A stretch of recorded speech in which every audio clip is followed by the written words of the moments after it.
Okay, thank you.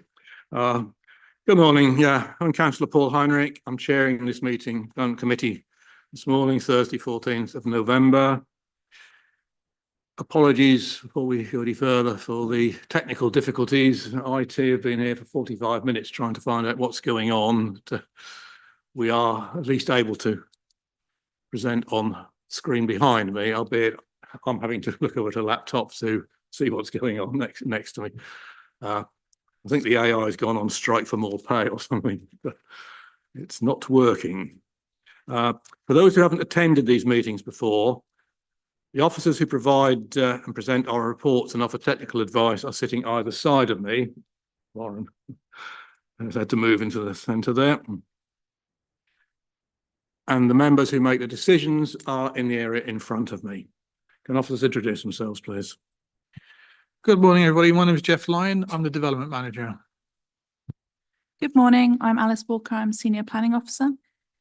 Lauren Gregory, Democratic Services. Good morning. I'm Isabel McManus, Planning Officer.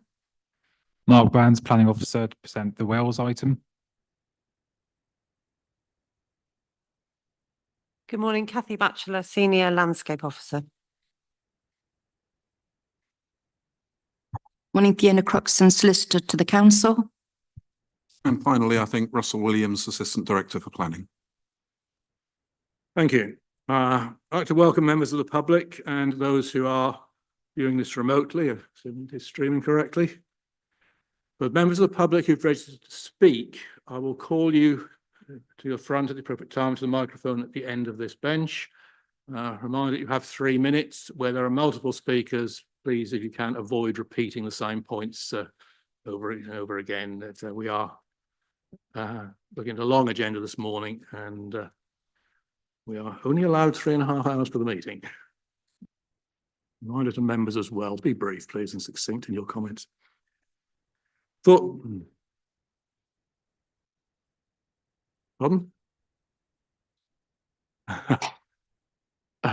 Indeed, yours is turned off, is it, Councillor Brown? Yeah, mobile phones should be turned off, and I'm just coming to that. Usual two issues: fire alarms. There is no drill expected. If the alarms go, it is for real. Exits are, as you can see, eliminated. Officers will lead you to the car park or to the rear of the building by the flagpole. Do not use the lift, of course. Mobile phones, could you please make sure they are switched off or to silent? It's a long agenda. I'm expecting that the first two substantive items, which are, as shown on your list, members, are Erpingham and Wells. I'm expecting those to take us to coffee break. If people are waiting for the later items, you may remain sitting, but we're not likely to get to them till probably 11:15 or thereabouts. Thank you. Right. Apologies for absence, Lauren. Thank you, Chairman. Apologies for absence have been received from Councillor Martin Beattie, Councillor Kim Toy, Councillor John Toy, Councillor Liz Vickers, Councillor Peter Nevway, and Councillor Adam Varley. And if I may, with the next item, substitutes, we have Councillor Callum Ringer present as a substitute for Councillor Martin Beattie, and Councillor Luke Patterson present as a substitute for Councillor Peter Nevway. Thank you. So we're to item 4, minutes of the meeting held on the 17th October. Just run through them for accuracy. Page 1, 2, 3, 4, 5, 6, 7, 8, 9, 10, and 11. If we're satisfied that they are an accurate record, please show. Thank you. Item 5, items of urgent business. I have none. None received. Thank you. Order of business as on your papers. Item 7, declarations of interest. Are there any declarations of interest? Yes, Councillor Patterson. Thank you, Chairman. I think, as you know, on page 93, agricultural barns at Oak Farm to do with myself. Okay. Councillor Brown. Thank you, Mr. Chairman. I am predetermined on items 10 and 11 on the agenda, the application for Sheringham. So I will not be voting on those items, but I would like to reserve the right to address the committee when we come to them. Thank you. Yes, Councillor Fisher. Obviously, Mr. Chairman, I'm ward member for Wales. Anybody else? Okay. Let us then move straight to first decision item on our agenda. Erpingham PF/24/1364, common in Hanworth. Mr. Walker, would you care to present? Thank you, Chair. Yep, so this is a householder application for a two-storey rear extension with infilling, the existing extension, alterations to the roof in Hanworth, which is considered countryside under policy SS1. Policy SS2, as we know, allows extensions and alterations to existing dwellings in countryside locations. The property is located in the village of Hanworth and is set on the common itself. All elevations of the dwelling feature in a series of long-range views from various points along both Parry Lane and the common. This location falls into two designations, Hanworth Conservation Area and Open Common Land. I believe Hanworth is one of the largest fenced commons in England. These are the existing views of the cottage. The site boundary is fairly well hedged, probably to prevent cows from getting in the garden. The original cottage is an example of modest rural vernacular. However, subsequent modern alterations have diminished the quality of the dwelling. Officers conclude that the building as it stands now is not representative of the majority of the conservation area, and there is therefore scope for improvement. This slide shows some more context of the location. The existing elevations of the cottage have been altered over the years. The floor plan shows the main cottage. These are the two reception rooms. Oh, that's the next one. So there's two reception rooms, an oddly shaped kitchen extension at the bottom there on the west elevation, and a single garage at the top on the east elevation. The cottage currently has two modest bedrooms on the first floor and a Jack and Jill bathroom. The proposed site plan shows the proposed dwelling and extension. These sit comfortably within this plot. Following advice for conservation and design officers, we received revised plans that amended the massing of the extension. The footprint would be considered fairly large addition, but given the size of the plot and the revised height and massing of the extension, it would not be considered to be a disproportionately large addition to the main dwelling. Looking at the elevations of the extension, it's set right back from the front elevation and it's set down from the existing ridgeline of the dwelling. So as you come up the road, particularly on that eastern approach, you would still read the main cottage as the dominant form there. The set down ridge, the sloping roof arrangement also helps with that sort of set down feeling as it brings the eaves line down lower than the existing. So whilst there might be a visible increase in built form, it still feels fairly contained and is not considered to be disproportionately large in the context of policy H08. In terms of policies EN2 and EN4, the proposal is for a fairly contemporary design, but it makes good use of good quality traditional materials such as pan tiles, bricks, natural timber cladding. This cladding would probably silver down over time, and that would tie in with sort of the grey flints seen on other buildings. Glazing on the link to extension delineates between the old and new forms, and the juxtaposition between these two elements helps read as a modern alteration to the dwelling. The UPVC glazing on the main dwelling would also be replaced with timber casements. As highlighted previously, the site is in a sensitive location, being on a prominent position in the common and within the conservation area. The visualizations give you an idea of the cottages existing and the extensions and alterations. Conservation design officers have been consulted throughout the process and have concluded that the revisions made combined with the enhancements the scheme offers are sufficient to allow officers to conclude that the scheme would not result in harm to the character and appearance of the Hanworth Conservation Area. So a summary of the key issues. The principle of extending the dwelling in this location is acceptable. In terms of heritage and design, the proposal provides a contemporary design using high quality materials and is considered to be broadly compliant in terms of scale, massing design, and the impact on the designated heritage asset. The proposed extension is not considered to have a negative impact on neighbouring amenity.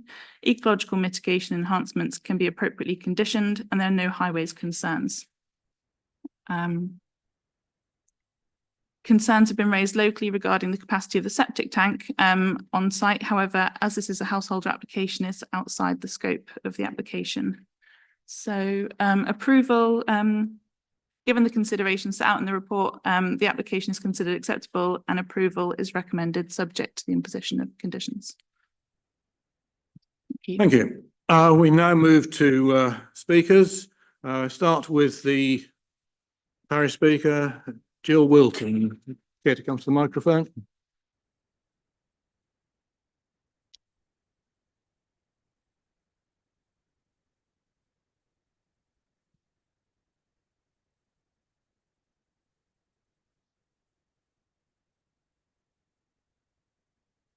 You have 3 minutes, which will be timed. Oh, sorry. Good morning. Owlets is a small cottage with a big impact. All parties agree it's in the most prominent position in a conservation area. Its impact on the landscape far outweighs the importance of the building. Its quirky roofline has been part of our landscape for many years. I quote from your own guidance: the common within Hanworth Conservation Area, which for the purpose of the NPPF is considered a designated heritage asset, and as such is afforded protection under the Planning, Listed Buildings and Conservation Areas Act 1990. Any new development in the conservation area should seek to preserve or enhance the prevailing character and appearance. I will now quote your own C&D officer on the first version of the plans. It is to be acknowledged that the application as it stands does offer some benefits which would offset some of the identified harm. However, C&D consider that there remains a sufficient number of design concerns to conclude that the scheme would result in a degree of harm to the character and appearance of the Hanworth Conservation Area. I now quote a member of your own planning department staff. A resident had complained that we had not been notified about changes the applicant had made to the plans. She was told, "I have spoken to the case officer on this application. They have said changes were very minor and were not considered to materially alter the proposal to an extent where a further consultation would have been required. Any original objections would still stand." So we presumed that the original objections that the C&D officer had would still stand. You have in your documents and in the brief from Hanworth Parish Council all the references to which areas of planning policy we believe these plans breach: EN2, EN4, EN8, EN13. Is one modern extension to a building worthy of contesting? Yes, it is. We have fought and we still fight to preserve our unique landscape, and NNDC are also legally required to ensure that the landscape is preserved. We are not against improvement of property. In the last 4 years, there have been 11 significant planning applications. This is the only one to which we have raised objections. It's too big, in the wrong place, and the materials do not reflect or enhance or protect the common. Reading the planning documents put forward to this committee, it feels as if the officers are aware of the problems, but they don't think it matters. To the people of Hanworth, they matter. It is the residents of Hanworth who will live with your decision every day.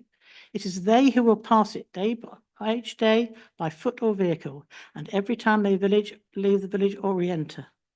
The people who fought for this common, who care for this common, and who own this common, ask you to respect their views. Let Owlets be modernised and even enlarged, but do not let it take over and impose its own modern ego on our special patch of North Norfolk. Thank you. Well timed. We have one objecting speaker, Louise Rice. Hello, my name is Louise Rice. My husband and I moved to Hanworth just over 2 years ago, downsizing to a small 1.5 bedroom cottage adjacent to the common. But I also find myself now chair of the Hanworth with Gunton Memorial Hall Committee and secretary to the Commons Committee, which is responsible for looking after the common for the villagers who own it and fought so hard to keep that ownership. I'll keep this short. I have full agreement from both those committees to give their formal support to the parish council statement. And I have some a couple of specific comments. You have my personal objections to the proposal, which echo those covered by the parish council, too big, wrong materials for a unique and sensitive site on the common. And I was the person who asked the question and got the response that the changes were very minor. Which does not reassure me about that the objections raised first time around have been taken on board in relation to your specific guidelines.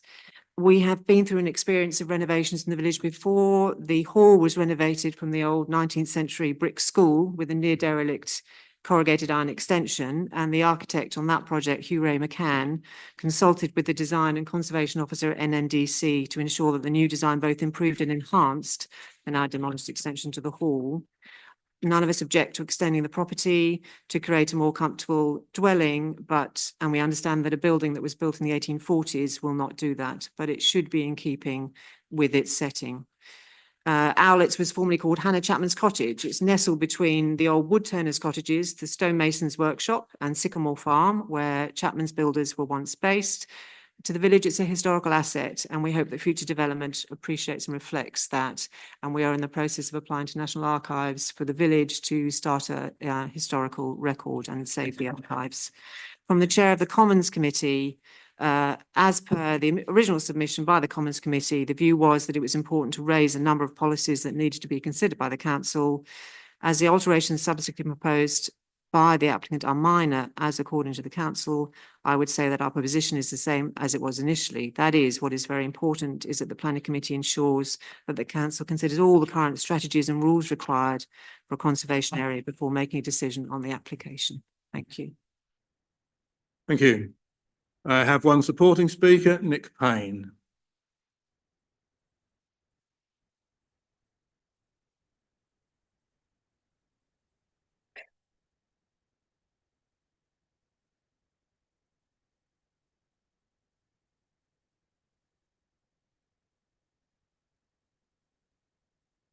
It's on. Okay. Thank you. Morning, Chair, members and everyone. My name's Nicholas. I'm speaking on behalf of myself and my wife, who are the applicants. So my wife and I have been looking for somewhere to relocate in this area of Norfolk. We've grown very fond of it because of a lot of family holidays, visiting family at Itteringham, other people, friends at Gunton, now at Saxthorpe. And as soon as we saw Owlets advertised, we knew we'd found where we wanted to be. We appreciated the setting and the tranquility of it. We knew it needed refurbishing, and underneath all of the UPVC and the 20th century additions, we realised there's a lot of work to do. We consulted several architects, friends, family, people we didn't know. Interestingly, it all came up with the same concept of restoration and TLC of the existing property, and then making an addition in place of the existing garage. We selected Cowper Griffiths architects who had a strong track record of work in Norfolk and the quality of their work in historic and rural settings. Understanding it was a special setting, we, on the advice of the architects, went straight to a pre-application to involve the planning team at the very earliest stage and to be able to explain ideas to the planning officers. We had a site meeting which was very positive, and the outcome of that was a positive suggestion that the planning officers would be supportive of this work. So a respectfully modern addition, contrasting with some tender loving care and restoration of and reconfiguration of the main property. We then went to full application. There were obviously comments, we made adjustments, and we've ended up with a situation we've got support from Conservation and Design and the planning officer.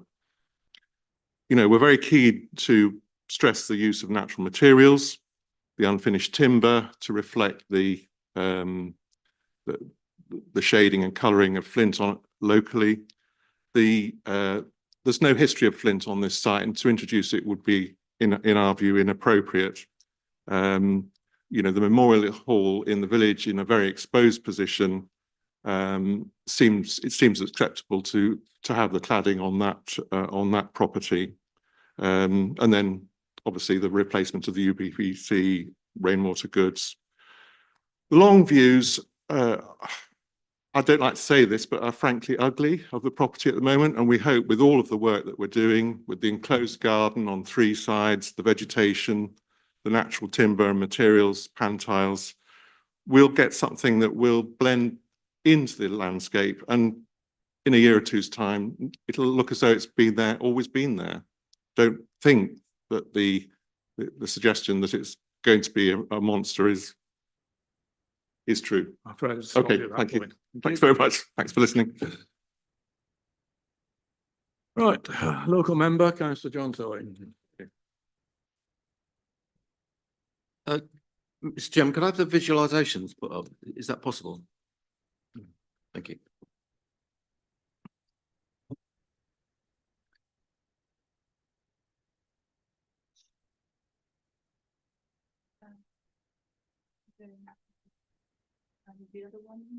That's fine. Yes. Thank you. Okay, good morning, Chairman, members of the committee. You've heard from locals about the importance of Hanworth and the history of Owlets, previously known as Hannah Chapman's Cottage. Both are names that invoke a picture of a small rural residence and not a large 4-bedroom house. Is this about an appropriate name? No. It's about understanding the history and significance of why local residents are concerned about this development, its scale and finish. The residents of Hanworth are not against development, but they do recognise that what makes Hanworth Common so special. Hanworth Common is the largest enclosed common in England. It is still owned and managed by the rights holders. Entering onto the common, you will notice the wide open space, trees, ponds and cattle. You would not normally allow building on the common, and this small cottage is unique. It was built for the daughter of Chapman Builders, Page just went, who built the village school. The cottage sits opposite what was the former buildings of the builder, and hence the relationship with the common. Owlets has always been a small and unobtrusive building with much larger buildings behind it. What is proposed here is a significant change that would change the views and the sightlines on the common. In places it will mask the larger buildings behind rather than remaining subservient. Looking on the website, I can find a map of the Hanworth Conservation Area, but not a description of its character assessment. It is not listed or planned for review. The Conservation and Design Officer states the enhancements the scheme offers are considered sufficient to allow conservation and design to include the scheme, will no longer result in a harm to the character and appearance of the Hanworth Conservation Area. Without any appraisal or reference to local knowledge and character of the Hanworth Conservation Area, I find that difficult to comprehend. Conservation design, the existing dwelling is of limited architectural or of historic merit. I would have to disagree. There is architectural interest compared to the proposed and historic merit here. Again, although there remains some hesitation about how comfortably the contemporary design sits against the modest existing building, the revisions combined with the enhancements, etc., yet it's supported, not a no objection. We are going from a 2-bed cottage to a 4-bed house with finishes that do not match.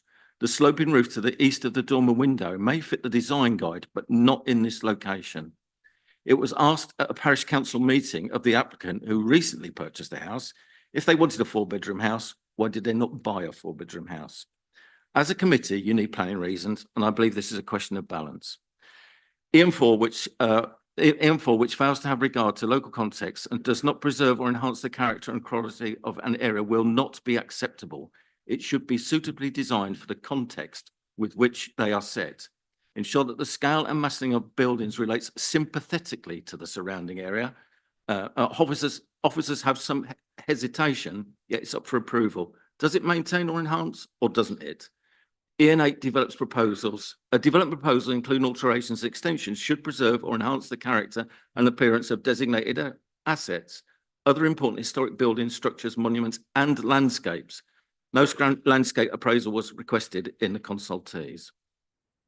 NPPF's Chapter 16, Para 198, local planning authorities should maintain or have access to a historic environment record. This should contain up-to-date evidence about historic environment in the area. It goes on particularly sites of historic and archaeological interest will be discovered in the future. And I believe this is historic. I cannot find a document that references Hanworth Common area or any assessment of this area. Chairman and members of the committee, we would not allow a house to be built on the common now, but allowing this development is effectively almost doubling the amount that is built on the common and ignores that historical context. This is not a modest extension. It is not an upgrade. It will also change the shape of the original building to be more contemporary. The pictures, please. It will change the landscape and the history forever. Please ask yourself if we meet the requirements of the NPPF, EN4 and EN8, and if a landscape assessment should have been requested. Thank you. Thank you, councillor. Okay, we have a conundrum, members. On the one hand, we have to consider that we are dealing with a unique historic landscape in Hamworth, and one which is probably unknown elsewhere, even in Norfolk, let alone the wider country. Yet we also have to keep the other hand that villages change and develop over time, and that houses have to evolve and adapt to meet modern living expectations. Hopefully, in this argument, with the least possible damage. We've heard from officers, so where do you want to be? Who wishes to go first? Yes, Councillor MacDonald. Yeah, my immediate concern, that's loud. My immediate concern was the HO8 on the size of the extension. As Councillor Toy pointed out, if they wanted a house that big, why didn't they buy a house that big? I think that the HO8 says about the size of the extension, and I think it's a very large extension, and that's my concern.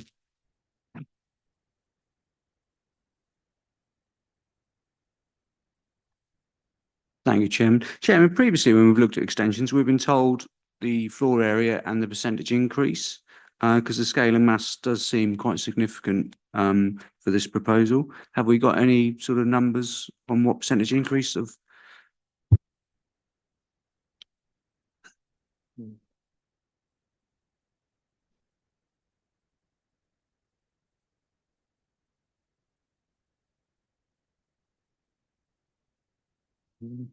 Yeah, we don't actually have the figures sort of directly in front of us. I mean, the key policy, so it's policy HO8. So there's two key tests there, which obviously the committee will need to consider. So whether the proposal would result in a disproportionately large increase in the height and scale of the original dwelling, and that's important, and would materially increase the impact of the dwelling on the appearance of the surrounding countryside. So they're the two sort of policy tests as part of HO8 that you will need to weigh in the balance. So is it a disproportionately large increase, and will it have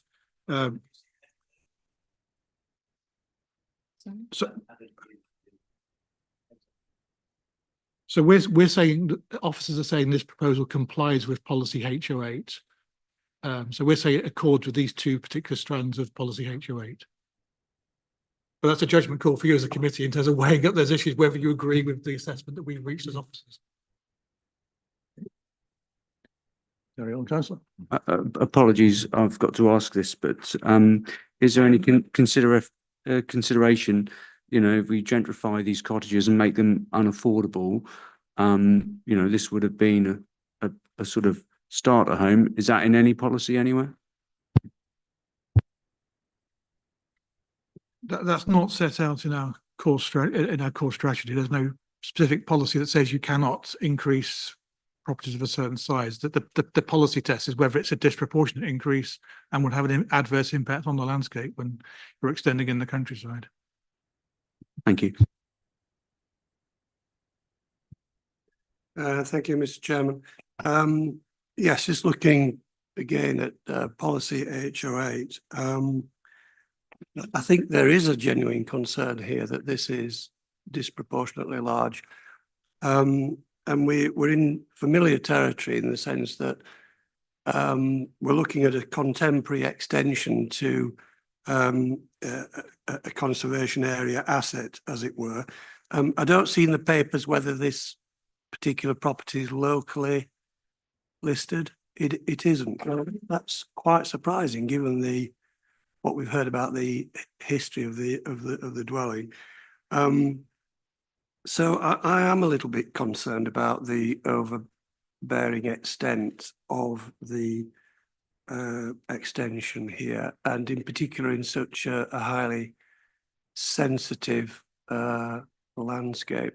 We know it's got conservation area status. I take it doesn't have any other designation at Hanworth Common, which again is quite a surprise given what we've heard about the uniqueness of Hanworth Common as a landscape area. I say it's open land area as a common. It's a common area. So that's so it's registered with the county council as a village green, is it? Rather than a commons. I think the particular constraint it would be on the I think it's an open common area. Open land area, yeah. Open land area. Yeah, so I don't know whether the C&D team have actually got this analysis correct. We have to only approve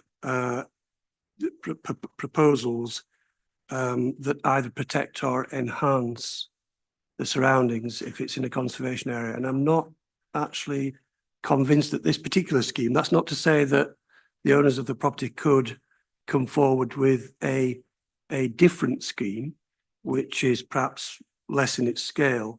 I'm not wholly convinced, Mr. Chairman. Thank you. Do the conservation officer present? No, we don't. Unfortunate.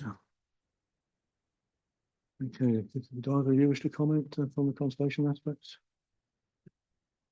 I mean, we set out in the report, there's a clear duty on the planning authority when making decisions in conservation areas to consider the desirability of preserving the character and appearance of that conservation area. So we've taken out, the officer recommendation has taken account of that statutory duty. We've made that judgment of weighing the impact of the extension against the harm that would result to the conservation area. So the conservation officer hasn't raised an objection to it. Now, had they raised an objection, clearly we may have presented a different recommendation to the committee, but the fact that our conservation officer, who obviously considers these things very carefully, hasn't objected, we'd have to find a reason as to where is the heritage harm? What do we mean by the heritage harm that's caused by this scheme? We'd have to articulate that, what that would be, because if you were minded to go against the officer recommendation, you then have to formulate a reason for refusal that's either based on heritage concerns or other policy concerns that you may have. So yeah, so it's about articulating what that harm would be in sort of real terms on the character and appearance of the conservation area. Yeah, thank you. Yes, Councillor Fitzgerald. Yeah, good morning, everybody. So it's been my understanding that an extension should be subservient to the original building. And I'm not totally convinced that this is. Perhaps you'd like to comment? Yeah. So when assessing subservience, we sort of look at lots of different things, and in particular HO8 mentions height and scale, and it's sort of all about the massing so it's very much a visual assessment. And so when you look at the dwelling, the ridgeline is set down from the original ridgeline, so there's subservience there. And in terms of sort of, it's set right back from the front elevation, which helps with that sort of subservient feel to it. So yeah, it's very much the height and scale and the overall proportions that play into that assessment. But the actual square meterage, I suppose we have to call it these days, I think it's is smaller than. I think it's slightly, yeah. I think that was one of the Not by a lot, though. I don't think. As I said, it is on the larger side, but in that assessment. Okay, thank you. Councillor Mancini Boyle. Thank you, Mr. Chairman. I would like to ask the question. That this is clearly an extension. I don't know the area. Is how many properties in the area have been extended or this sort of thing? Or is this like a one-off? Because there is no, as we know, there's no actual calculation for how much mass can be put on a piece of land. It's basically, as Jeff has said, it's how it looks. So I'd like to know if there are other dwellings in the common that have been extended on or what have you, or is this like pretty much a one-off?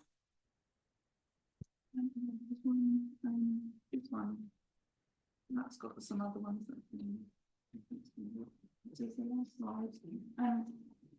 Yeah, so there are other buildings in the common that have been extended and altered. There's even some newer ones in sort of the last number of years. So as the parish council said, there's been sort of, I think they mentioned 11 applications they've had that haven't caused any concerns. So no, the last one.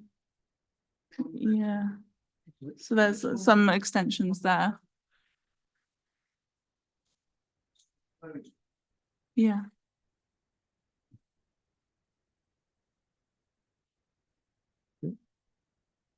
Happy, councillor? Councillor Ringer. Thank you, Mr. Chair. Good morning, everybody. Significant reservations about this one, I think, in line with what most of the commentary so far.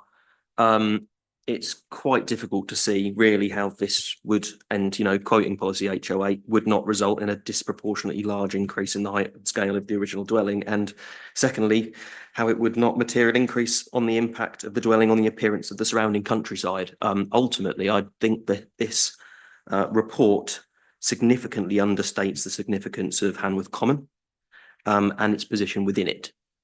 Policy EN2 says that proposals should demonstrate that their location, scale, design and materials will protect, conserve and, where possible, enhance the special qualities and local distinctiveness of the area, including its historical and cultural character. This doesn't do that, unfortunately. And I don't quite know how I go about this, but I'd like to propose that we refuse the application. You can't do that. I know. At this moment. We have to. You have to. Through a procedure. Yeah, I know that. Thank you. I'm going to suggest that we don't seem to be against improvements in per se, but there is a general feeling I'm getting that members are not happy with the scale and massing in that location. We do have an option to defer to enable further negotiations to take place over the design. And so Mr. Williams can advise a little bit more on that. Thank you, Chair. A couple of observations, I suppose. At any committee on any item, effectively, there are three outcomes: approve, refuse, or defer. I wouldn't ever suggest you defer, let's just call it just for the sake of it, if you've already made up your mind and you're confident you can reach a decision, be that for or against the application. Having said that, if you feel that the information presented to you is lacking in something that would be useful before you made up your mind, that would be a valid reason for deferring it. So there are full of examples in relation to that that have been raised this morning by councillors on my left about the scale of the proportionality of the extension and or comparable developments in the local area, and indeed a suggestion that it might be nice to hear from the conservation officers direct, which unfortunately we don't have the ability at this sort of last minute nature to organise this morning. So deferral for sort of more information would be a valid suggestion, as could, as the chair has just suggested, deferral to see if a better proposal could be negotiated, which, if I recollect, you have done in the last couple of months on an application in Councillor Butikofer's ward, where you were clearly uneasy about something and packed it off for another look, and it came back with, I simplify in that instance, but everybody reasonably happy with the position the second time around. So those would be the two perspectives on deferral, but please don't just defer to push it back a month for the sake of it. Thank you. Councillor Brown. Mr. Chairman, I've heard members say this morning that they're not familiar with the area. So I'm wondering whether there is an appetite for visiting the site between now and it coming back to committee. That is a possibility, councillor. You appreciate the difficulty of getting sufficient members to a site meeting, particularly in the middle of winter and holiday season. might not be a speedy way of resolving it. Councillor Patterson. If you're wanting a comment from myself, I don't see deferral necessary. The scale and mass just seems wrong. The Binham application was slightly different. That was some shading with a neighbour. And so that I think that's a different thing to what we're looking at today. I would agree that there are wide concerns over the scale and massing. A deferral, I think, given we're not against the development per se on that site to improve that cottage, that if the applicant was given time to return with a design that is more acceptable, and we could discuss it with a conservation officer present, that might be a sensible approach. Up to members. Councillor Ringer. Thank you. I've heard everything that other members have said since my first intervention, and I think from my own view, whilst I agree with something that Councillor Brown said earlier, that it's not in principle we cannot. I'm not saying I'm be against everything that anything happening there. At the moment, the gap between what is being proposed and what I think would be acceptable is quite significant. I think that's my reservation. If the applicant is prepared to go away and have a look at it and come back with something more modest, then from my view, I'd be willing to hear that out again. Hopefully they would have heard our reservations today, and perhaps there'd be an indication on that front. So if members want to defer, then that's fine. But there's a gap between where the application stands and where I think it would be acceptable. Yeah, Officer Lyon, then Councillor Fitch-Tillet. Yeah, thank you for letting me come back, Mr. Chairman. I sense a feeling in the room as well. And it's not that usual when we can't make up our mind. But I really do think in this case, with the comments that have come from the head of planning, that I will propose that this is deferred for renegotiations, please. Thank you. Do I have a seconder? Councillor Ringer, thank you.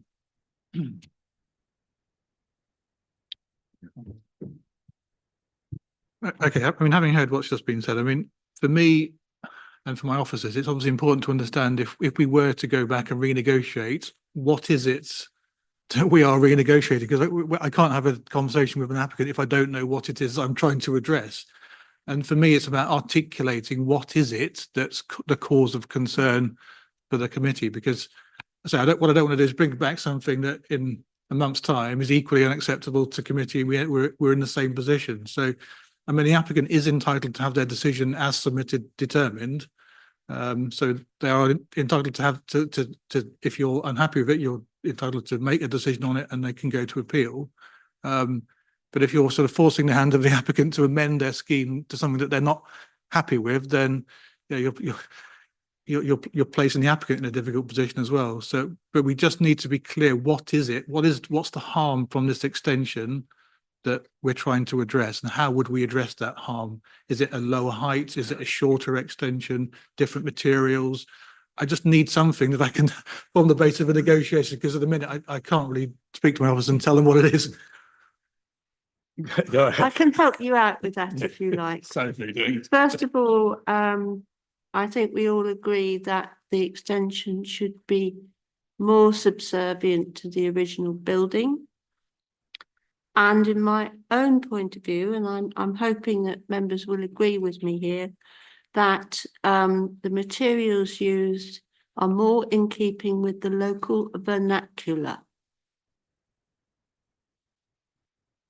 Summed it up very well. Councillor Mancini-Ball. I can actually make it a little bit easier than that. The way I look at it, I've seen many designs, and you think, wow, that looks great. It really blends in really well. When I first looked at this application, I thought it actually looked like two houses. It wasn't sympathetic with the house that was already there. So if they could maybe blend it in a little bit better. I mean, I actually don't have a problem with the size of the extension. It's just, I wish it didn't look so different from the existing building. If they could work on that, I'd be quite happy. Thank you. are you happy with councillor Fitchtillet's expectations? I mean, that does give me something to work from. Thank you. Yeah, so I was going to say, it seems to me from reading the comments that. Yeah. Sorry, can I just clarify the materials? Is it, because obviously it's clay pan tiles, it's red brick, it's natural like hardwood cladding. Which materials are not part of that you have concern? Is it the cladding or? It's the cladding. I mean, Right. you've got two completely separate, different buildings. Right. Adjoined and calling it one building. Yeah, of course. And I think that the architects could do a lot better work on looking at the local vernacular, which basically is brick, flint. Lauren, can you bring up the picture of Visualization? Yes, I mean, it is just completely different. I mean, it's in the modern vernacular where the original dwelling is a traditional Norfolk cottage. Okay. Does that help? Yes, of course. Yeah, thank you. Good.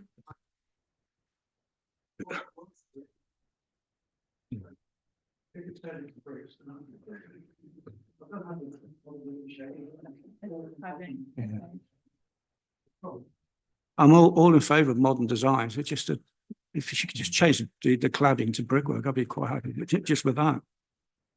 I mean, I've worked in Norfolk now for nearly 20 years, so I kind of know when there's the local vernacular and some of the comments that we'll get from the conservation design team. Because actually, if you try to make it too much like the original, you then start to compete with the original, and then you start to almost mimic and detract from the host dwelling. So it's a fine balance, and obviously the applicant in this case has chosen a modern approach, which has worked successfully elsewhere in the district. So this isn't unusual to have a historic older building with a modern contemporary extension. It's just, yeah, in this location where it is viewed from not just one side or two sides, but from four sides all around. So it's kind of how we sort of reach that acceptable conclusion. But yeah, we've got enough now to go away. If that's what members' resolution is to defer, we've got something to work from. Yeah, I think that you made one of the key points there. You know, the line that is a matter of location, and this style can work very effectively in the right location. And I sense that members are. I think it doesn't in this case. Okay, we have a recommendation to defer to enable further discussions on the design, massing, materials, and as noted. Presuming this will be brought back sometime in the new year, certainly I think for December. There's already an extremely long agenda for December's meeting, which Councillor MacDonald will be chairing, as I will not be available. So can we go to the vote, please, Lauren? Thank you, Chairman. Councillor Brown? For. Councillor Fisher? For. Councillor Fitch-Tillett? For. Councillor Hankins? Councillor Heinrich? For. Councillor Holiday? Councillor MacDonald? For. Councillor Mancini Boyle? For. Councillor Patterson? For. And Councillor Ringer? For. That is 9 votes for and 1 abstention. Okay, the application is deferred to enable the further negotiations to take place with the planning officers. Thank you. We'll bring it back to the earliest possible meeting next year. Right, let us move on. We are now at 10:25. Having done the presentation and the public speakers, we may feel like a little break before debate on this one, I think. When you're ready, Dr. Brands, if you'd like to present, please. Wells next to C, PF/24/1572, 47 dwellings, including affordables.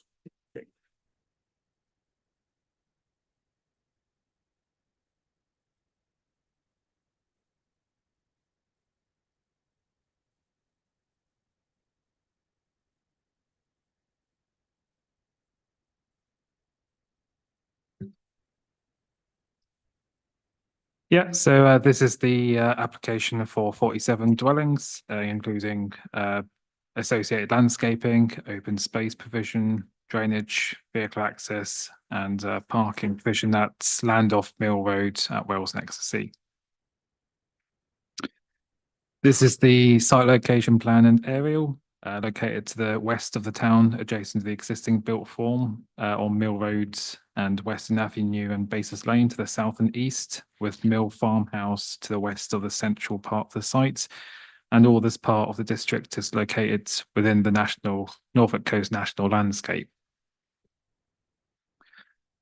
So this is the proposed site plan showing the new access via Mill Road. The residential development will be in the central part of the site, the public open space to the north, with paths connecting to Basis Lane and Holcombe Road from the open space area to the north. So this is a plan showing some of the variation of the roofscape. This is achieved through both variation of densities, single and two-story elements, and also a mix of roofing materials of grey and red pantiles. This is the proposed tenure plan. So it includes a mix of 26 market dwellings, including some private rent, and also 21 affordables, of which 8 would be social rents, 8 intermediate, and 5 in shared ownership.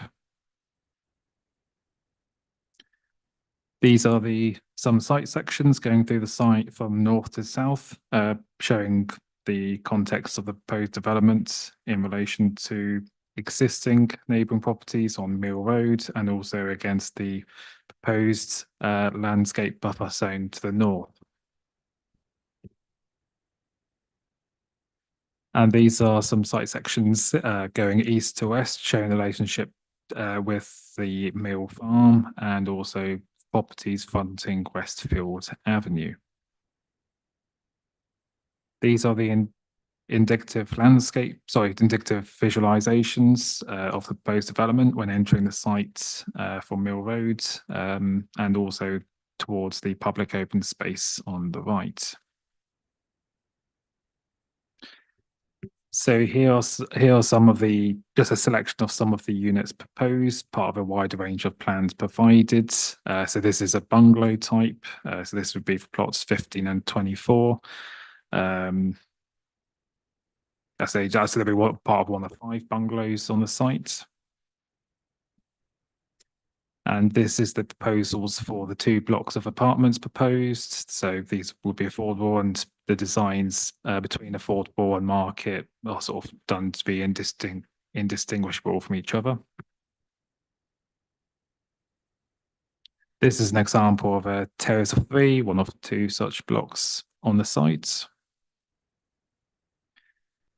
And these are the proposals for a couple of representative sort of semi-detached properties, illustrate sort of the contemporary and traditional styles being utilised, which is sort of denoted by the sort of slight differences in detailing features and fenestration, but part of the same family of styles across the site.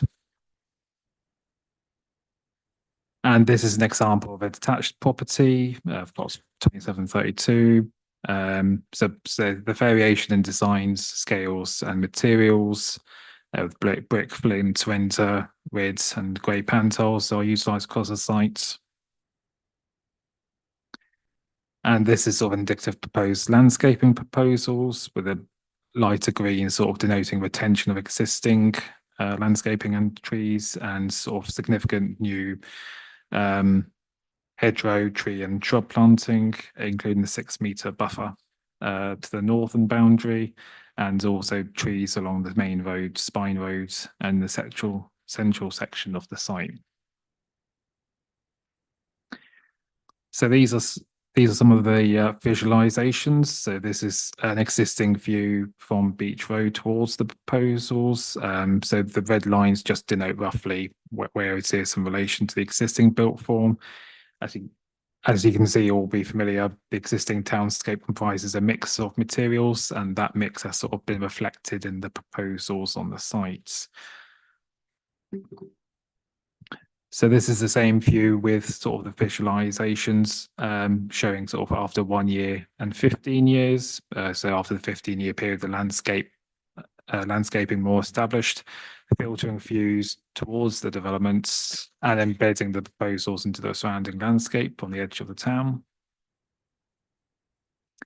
And these are some of the views from existing views from the Lookout Cafe near Lady Anne's Drive. And these are the sort of, again, the visualizations after the 1 year and 15 year from this perspective, again, sort of showing sort of the landscaping maturing after 15-year periods to help filter views towards the proposed development. And this is just another visualization provided for the Norfolk Coast Path. So this is the existing view towards the site. And this is, again, sort of showing the 1 year and 15-year visualization and how it sort of sits on the landscape. So there are other views that will be present from, including the playing fields, football playing field, and also the for car park. And obviously you can see the extent of development would be on the sort of hilltop but present alongside existing built form. And these are views from the central part of the site. So this is the view sort of southeast towards Westfield Avenue and a small play area in the southeast corner, and the existing properties on Mill Road to the southern boundary.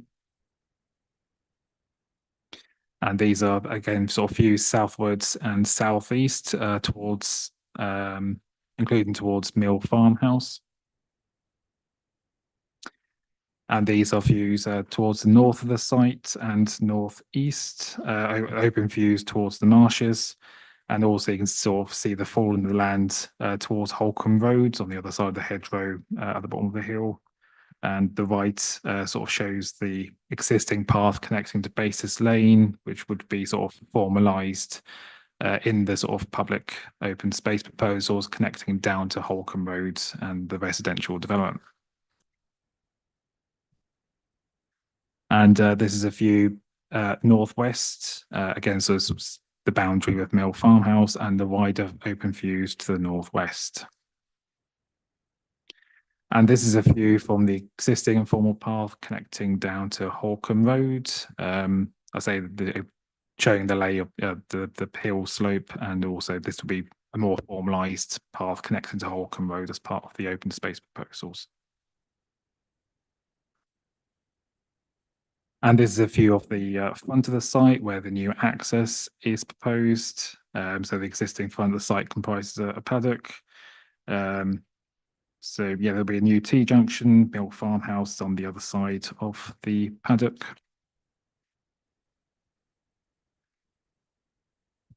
Yep, sorry. Yep, so I say as set out in the report, obviously the sort of key issues are include the principle of development. That's how obviously there is sort of a departure from the existing plan. However, this is in the context of a shortfall in a 4-year and 5-year housing land supply, where tests in the NPPF have been satisfied against tilted balance. The housing mix is considered suitable, addressing sort of local housing needs. The design and layouts are considered suitable, taking into account the sensitive location. And I say the proposals will result in some harm effects to the landscape and national landscape. However, the proposals are considered to satisfy the tests for such development within the national landscape, as there would be a public interest in delivering the proposals. Also, they're considered acceptable from an ecological perspective, and would also deliver significant contributions, including off-site contributions for open space, also healthcare and education and other contributions as well, subject to addressing the concerns from the LLFA and highways, which are just small in scale and can be overcome, just subject to final details. And it's not considered to harm or significance of designated or non-designated heritage assets or their settings. So I say, as set on the report, obviously, is an emerging allocation where the inspector has obviously sort of considers it shouldn't be included in the emerging plan. However, the council is supporting the retention of the site in the allocation, but obviously limited weight can be given. Only limited weight can therefore be given to the allocation, further reduced by the inspector's comments. Notwithstanding that, obviously, it is considered on the basis of the existing plan and the tests within the MPPF. And obviously based on the sort of more full details provided alongside the application, which weren't provided, which inspector wouldn't have had at the examination stage, officers have assessed it and are satisfied development can be accommodated within the landscape with the design landscaping, moderating some of the visual harm to make it more acceptable in the context of the built form of the vicinity. As such, the recommendation is to delegate to the Assistant Director to approve, subject to addressing the outstanding highway and LLFA matters and securing Section 106 and imposition of conditions.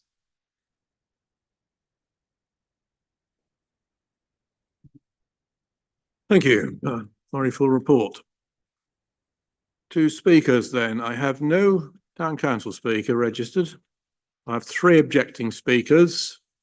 If we can start with John Edwards. Come to the microphone.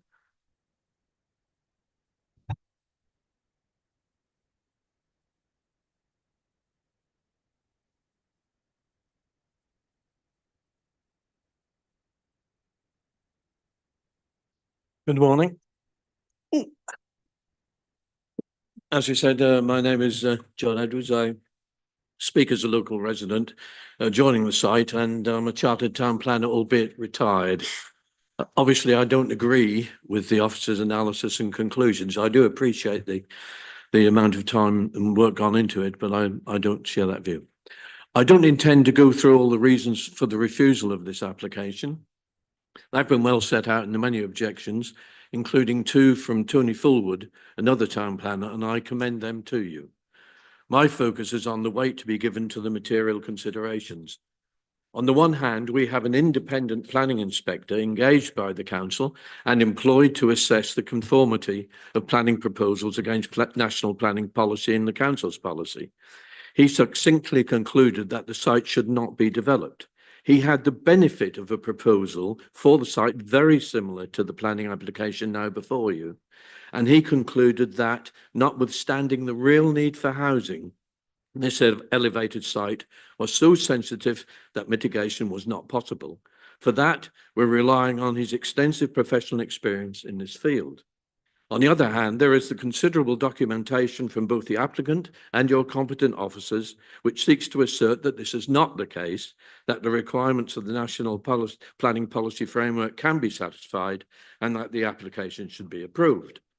I am very conscious that considerable time and resources have been expended by both the applicant and the council in the pre-application discussions, and this itself leads to a significant degree of commitment on both sides. In the grand scheme of things, 47 dwellings is not that significant, whatever the composition, but their impact on the site is. This is a significant decision whichever way it's looked at. To look back several years, the council decided to review the 2008 development plan, and that process is finally coming to a conclusion. The approval of this application would set as naught all the time and money expended by all those involved in that exhaustive and extended process with regard to this site. I'm clearly in favour of refusal, but there are arguments in favour and they must be balanced. However, if you are minded to approve the application, I suggest to help to satisfy yourselves on such a significant matter that you should have a site visit as a committee and see for yourselves the impact of the proposed development that it would have, and whether on balance the gain of 47 dwellings is worth the loss of the elevated open field. It is a matter of judgment, and you have to exercise it. You can see whether the site is, to quote, an incremental addition to the settlement. You can see how the site brings the marshes into the town. You can assess whether the urbanisation of the site and the manner proposed does impact on the iconic views to and from the town. A final thought, if I may. I have to stop you there. Well, a We've final got a thought. lot- No, sorry, we've got so many speakers. We do not have all day. We are restricted to 3.5 hours for this meeting by our Okay. standing orders. Sorry. My apologies, but I have to stop you there. Could I have next speaker, please? Keith Glasgow.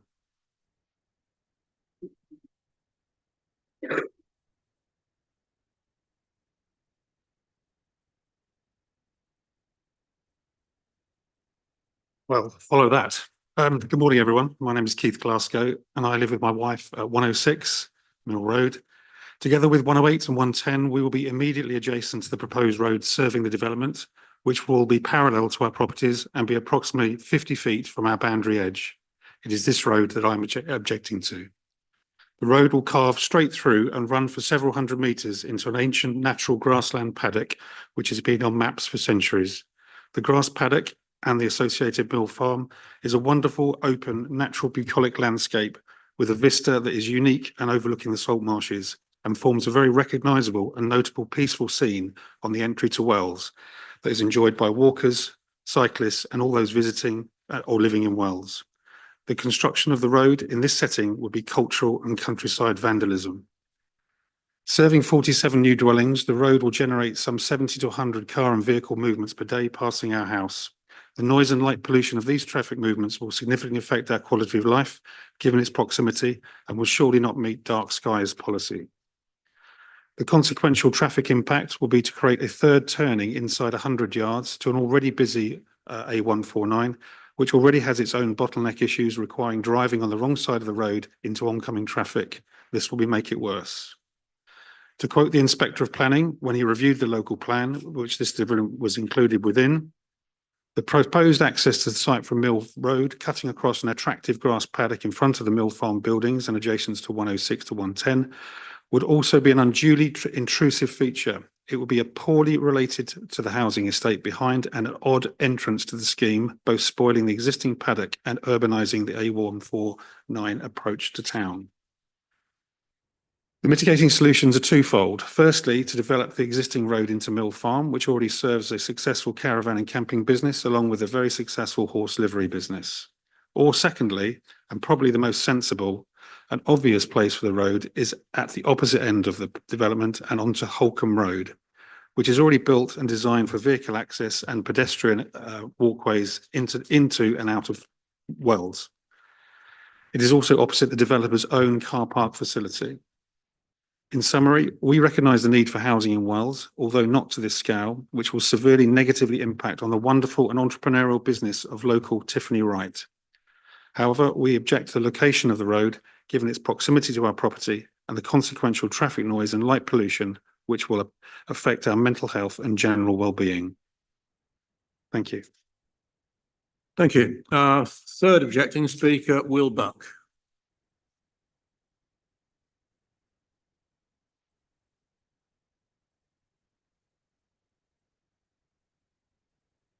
Thank you.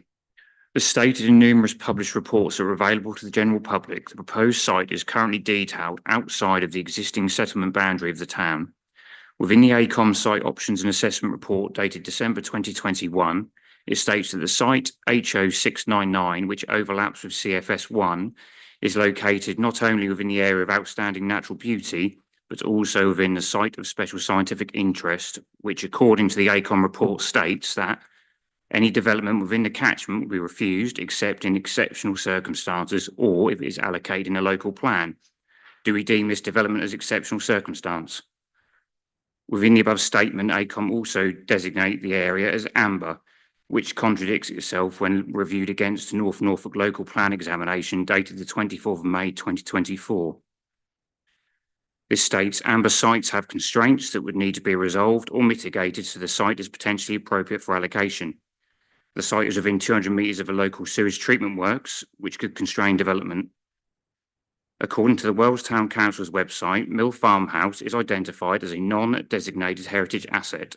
What are the effects of not only building a housing on top and right next to this, but also putting a housing estate entrance and driveway directly in front of it? How would that be conducive to maintaining and respecting an area of outstanding natural beauty? The Wells Town Council have also identified the front paddock, Mill Farm Meadow, as a local green space, and its visual value is the entrance to the town from Western Approach. This would be destroyed if the development is allowed to proceed. The proposed entrance to the estate would spoil not only those features, but also take away the green space between the town boundary and the countryside. Mill Road has seen a huge increase in traffic since Holcombe Estate direct all beach and car park traffic along this road. Further to this, every event held by the estates use this road and entrance to the park, which as a consequence has resulted in a significant increase in traffic. This can affect emergency services response times to and from the town and the surrounding areas. There's also farm traffic along this road, which is also very high, due to there also being a farm entrance, but also entrance to the adjacent fields directly opposite Mill Farm driveway. The road traffic tests conducted for this road to establish suitability were done and witnessed during the lowest peak of season for local traffic and farm traffic due to the test itself being conducted in winter. I strongly believe they need to reassess this. The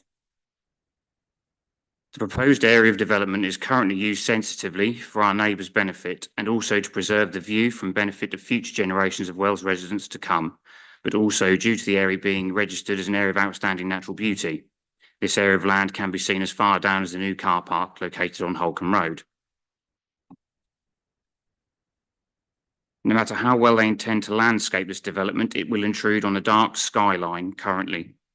In a remote, that's done again. Right. Stop it there, Jason.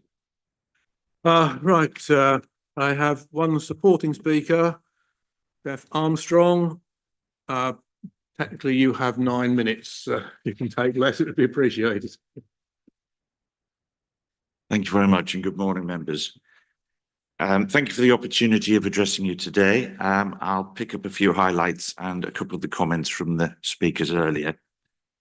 The proposal before you is the culmination of several years' work between Holcombe, North Norfolk District Council, Wells Town Council and local people to design a scheme that meets the critical local housing needs in Wells whilst preserving the character of the local area. The site was originally proposed as a housing allocation alongside Holcombe's other site at Ashburton Close in Wells in the first draft of the local plan. Both sites were subsequently included in the proposed submission draft January 22 and importantly are both recognised as committed housing sites in the Wells Next to the Sea neighbourhood plan. Indeed, policy WNS5 recognises the importance of this site coming forward to address strategic housing needs in Wells.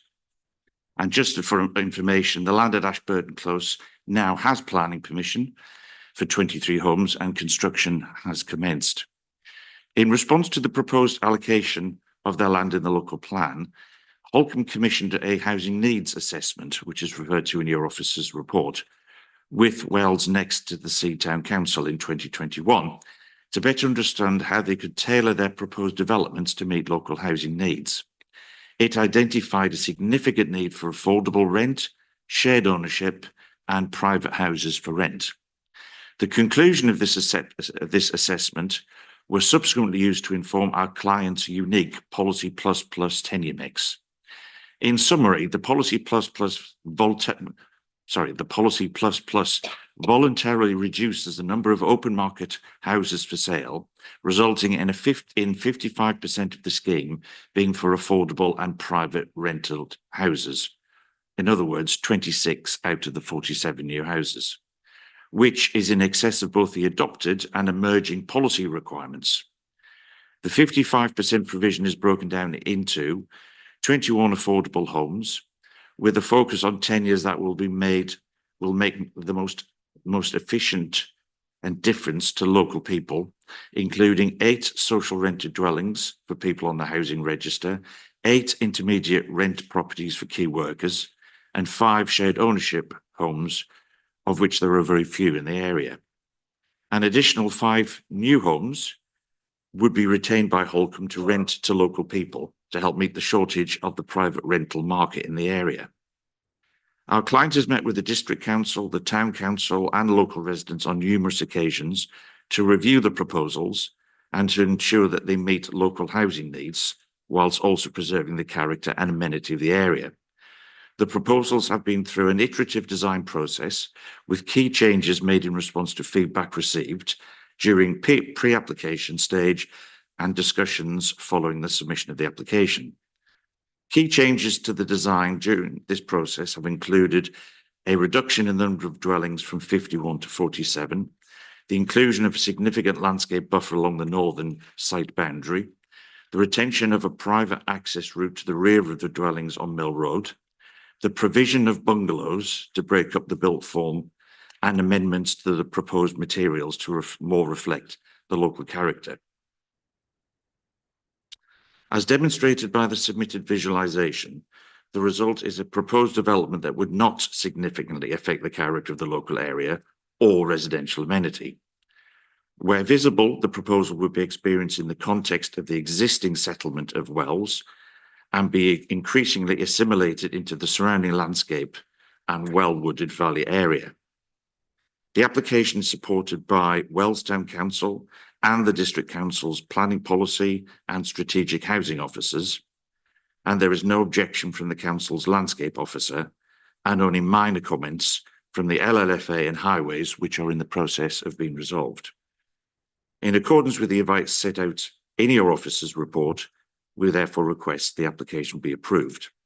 But if I can just pause there and just raise a couple of points from the earlier speakers.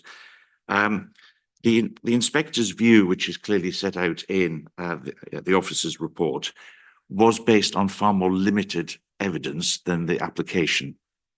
We, for the local plan, the information submitted was reasonably cursory, but the information submitted as part of this application is extensive and covers all of the issues in a far greater detail. So, for example, the landscape assessment, which you've seen some images of today, was not in front of the inspector when the inspector came up with his view, nor was the highway assessment, which we've produced, which again has been signed off by the Highway Authority. So in terms of being able to make a different decision to the inspector's decision, it's perfectly reasonable for you to look at matters afresh in light of the new information, which is clearly a matter which the officers have done as well. And in terms of the neighbourhood plan and its control of the or designation of the farmhouse and the paddock, that was in full knowledge of the fact that this site was going to come forward. So as I mentioned before, the delivery of the site is referenced to in the neighbourhood plan, and it referenced its importance in terms of meeting local housing need. So that was the town council were aware of that point when they sought to allocate the farmhouse and the paddock for future protection. So I don't think there is a conflict there, as was suggested by the previous speaker. Thank you very much. Thank you. I now move to the local member, Councillor Fisher. Thank you, Mr. Chairman, and good morning, everybody. Firstly, I'd like to thank Officer Brands for his clear, comprehensive and informative report on what is undoubtedly a complex and sensitive site. The area was identified in the emerging local plan, as we've heard, and the Planning Policy and Built Heritage Committee were convinced that this was a suitable site for an estate of this size. It has been argued that there are other parcels of suitable land available, but there are no brownfield sites available, and with the other pressures on the district to build more units, it is possible that it'll be a case of as well as, not instead of. There have been 30 representations made, which have been made by both those who live locally and those living away who've used the holiday facilities at Mill Farm. A summary of which can be found on pages 29 and 30, and many of which have been heard from objecting speakers this morning. There have been a number of opportunities for plans for this site to be viewed, and presentations have been made by the developer and his architect at Wells Town Council meetings. Comments and suggestions have been taken on board to adapt and improve the site layout. There are a number of conservation and biodiversity measures built into the scheme, and I'm pleased to say the provision of swift and bat boxes.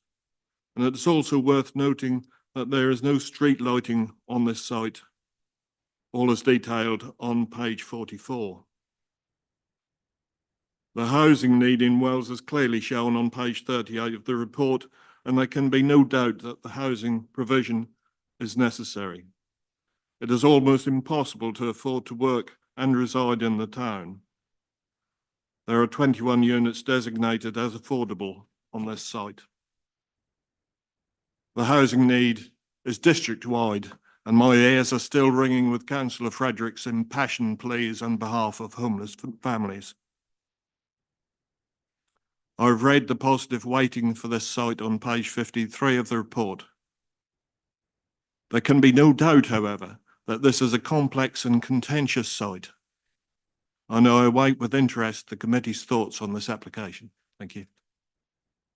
Thank you. Would members wish to continue or take a break? I'm happy to continue if you are. Continue? Yeah, that's what I'm thinking, given where we are now. Okay. Thank you. Can I just refer members to page 53 and keep that in mind as we debate? Yep. Who wishes to go first? Yep, Mr. Williams. I'll just kick off. Clearly, it's not for me to vote on this, but I just wanted to make it clear that this application is before you for two primary reasons.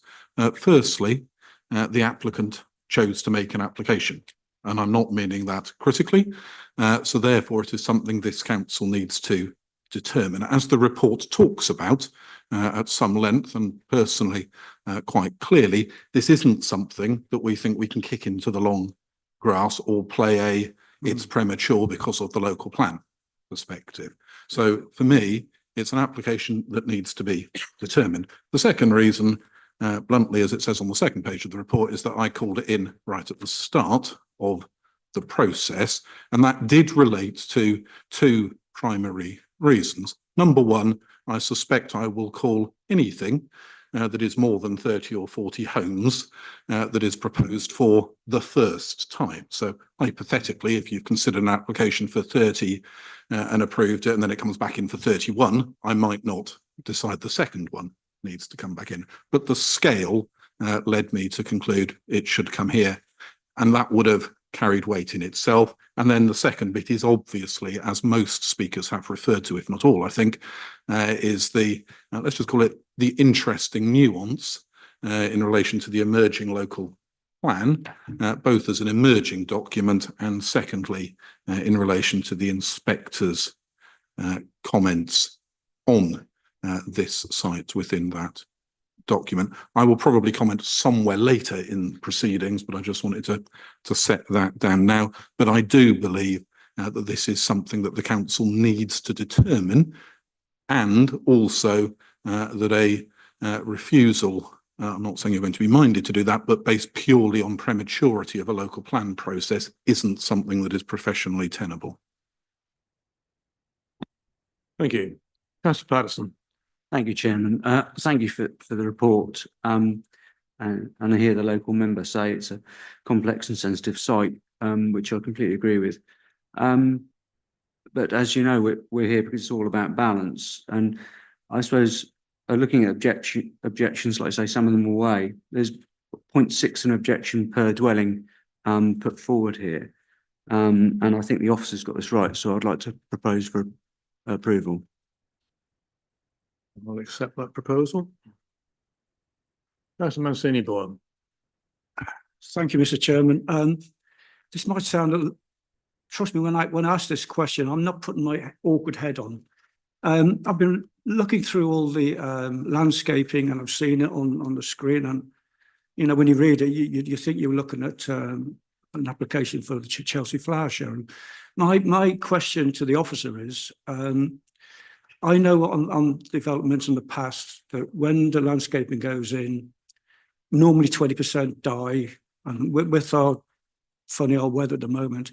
Is there something in the contract that the builder replaces the trees, looks after them for a certain length of time? Is that a standard thing that we have in the agreement with the builder? Because that's the first thing I always notice that goes awry is that the developments go in and half the trees are dead and not replaced.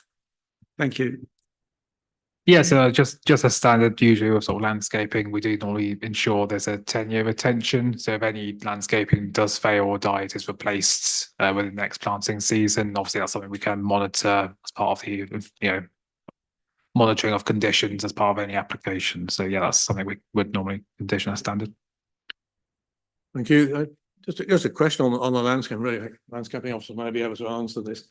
I'm assuming that we are looking at landscaping largely of native species and not foreign imports. Yes, I think that would be the case. I mean, in the landscape character assessment, the guidance for this landscape type, the rolling open farmland, it says to reflect the local planting palette. So that would certainly be something very strong that we'd work with on the conditions for the detail of the landscape planting, which would be a variety of size of stock, I'm sure, in this sensitive location. And it might be opportune now just to explain, in my view, it's not a landscape buffer. It's not a screen of trees on that north boundary. It would be a filtered layer of planting. So you'd have groups of trees, you'd have understory. So it wouldn't, it's the intention for that buffer is not to screen out the development. It's so that it is filtered in. There's also a lot of planting for this size of development within the layout, which we've tried to push from the very beginning. And there's also a lot of planting alongside the access road off Mill Road. So in our view, that would really help to integrate the new build into its setting. Thanks. Thank you, very useful. Councillor Councillor Holiday, then Councillor Brown, then Councillor Hankins. Thank you, Chair. I think this is very complex, actually. I mean, it seems to me the community is divided on this. There's the town council's for, but there was 29 objections. There's also an objection from the CPRE that isn't listed, by the way, I saw on the website. When the inspector had reservations about it, and he is, I would have thought, a higher authority about landscape, but we have a amazing need for, not amazing, a desperate need for housing. And I like to see that the 8 kept for local key workers. So I'm on the fence on this one. I've got a couple of questions. Is there a principal residency policy in the Wells neighbourhood plan? There is neighbourhood plan, although the neighbourhood plan does exclude this site because it addresses specifically sort of the local needs. So it is set out in the neighbourhood plan that this site is excluded from that policy in their neighbourhood plan. Right. Okay. Is it a triple SI, as mentioned by somebody? Don't think it is. I think there was a previous allocation for a larger area that was subsequently reduced. So this isn't within the triple SI to my understanding. I think that, yeah, since the change of the reduced site area. Okay. I mean, I'd be more comfortable if there were more affordable houses, because I think if there's no principal residency exclusion on this site, then there's going to be a lot of second homes. Thank you. As I recall, our policy is 45% in the west of the district. And this meets it. Officers may wish to comment further. Just to reinforce the point, yes, it is meeting the policy requirement for affordable housing. So it's the maximum that we could require under our policy. Obviously, any more than that would be a voluntary provision by the applicant. But it's a more sensitive site than perhaps many of the others that we would consider. So you've got more harm to balance against that. Thank you, though. Thank you. Councillor Brown. Yes, thank you, Mr. Chairman. I just want to pick up on one point that I think one of the speakers made about the relationship with the inspector. He's not somebody that we appoint. The planning inspector would appoint him, not the district council, and it's a statutory process that obviously we have to engage with. And what I do wonder about is whether his view would remain as it was initially prior to the significant shift in government policy to increase our housing delivery numbers in the district. It's significant, I think, that the town council are not here to oppose this proposal. It is obviously divisive in one sense, but we do know that the town council are quite skilled in their consideration of planning matters. They've worked very diligently and introduced a very effective and well thought out neighbourhood plan. I am going to second the support that Councillor Patterson proposed for approval of this, and in doing so I'm relying principally on paragraph 183 of the National Planning Policy, which sets out applications for developments within areas of outstanding natural beauty for major developments would normally refused except they will be approved in where there are exceptional circumstances. And I think those exceptional circumstances here is a crying prevalent housing need in Wells for affordable housing. The fact that we've got a responsible developer with a reputation, a proven track record, and that we're hitting 45%, which is, I have to say, regrettably a rarity in the experience of this committee and should be absolutely applauded. I take the point that the landscape visual impact assessment wasn't available to the inspector, who in any event has a totally different role. His perspective on site allocations is one aspect of planning. Our consideration of detail as a committee on a specific application is quite different. We are in effect the enabling authority at first instance, and that should be clear to the inspector, I'm sure. Thank you, Mr. Chairman. Thank you, Councillor Hankins. And Councillor Thank you, Chairman. First of all, I'd like to congratulate the officer on this excellent report. Obviously, this is and will be in the coming years a very controversial issue, because we are now being told there is a new word being attached to planning, and that's pragmatic. And I believe that we'll see a number of instances where this will be implied. My overriding concern is the fact that in Northwest, and particularly in Wells, there's a shortage of houses.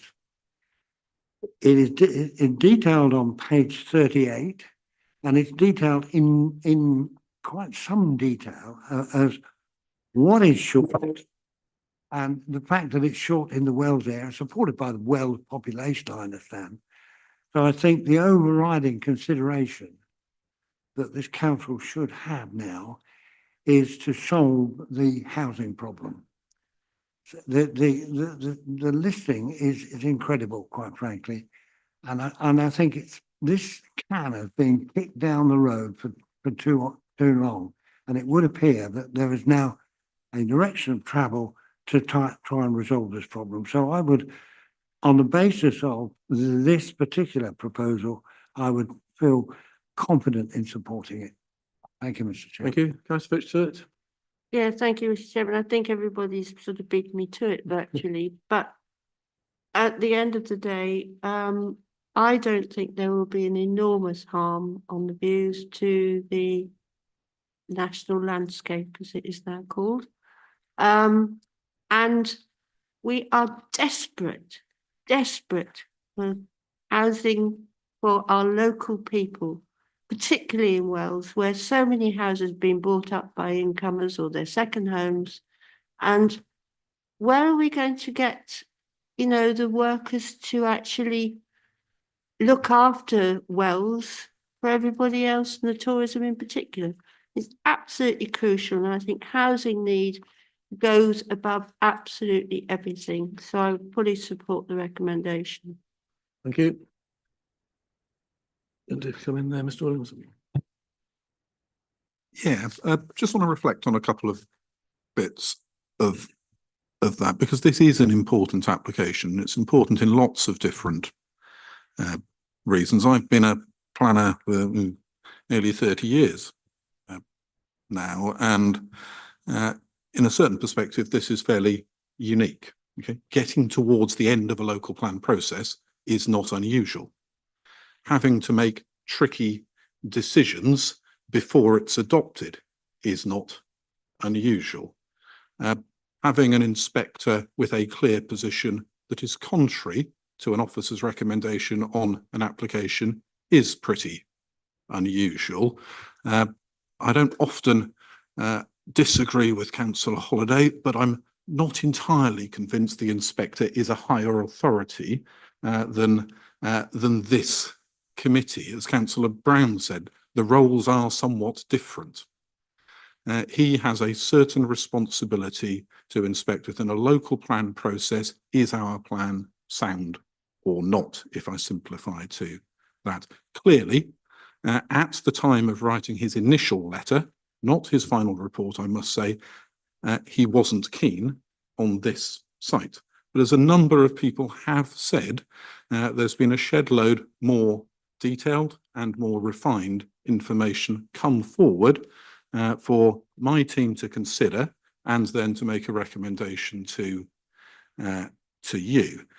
So to misquote Councillor Hankins here, there is something about pragmatism within here, balancing, as a number of the speakers have said, a lot of conflicting issues. But personally and professionally, I'm comfortable with the recommendation that Mr. Lyon and his team have got to. And just to summarise why, from my perspective, I'm comfortable with it. Bluntly, our position on 5-year housing land supply is not good. So we should, unless there's a good reason not to, generally be looking to support proposals of a decent scale, of which this is one, because it will do a benefit to that. This scheme in particular, and there have been one or two others, but as Councillor Brown said, not many, is particularly strong on affordable housing. And that's definitely, in my view, a tick in its favour. If the applicant had come forward with a proposal for 47 without any affordable housing, bluntly, I have a sneaking suspicion the recommendation would have been the opposite, unless there was an unbelievably strong viability case on this. I was also quite interested in where the consultee responses would get to in this. And yes, I know Ms. Batchelor is employed by the Planning Department and North Norfolk District Council, but she is independent of mind. And if she'd have thought this was an unacceptable proposal, believe me, I would have known about it, and so would you. We could still have taken a different view, but you know, I'm reassured that she's comfortable with it.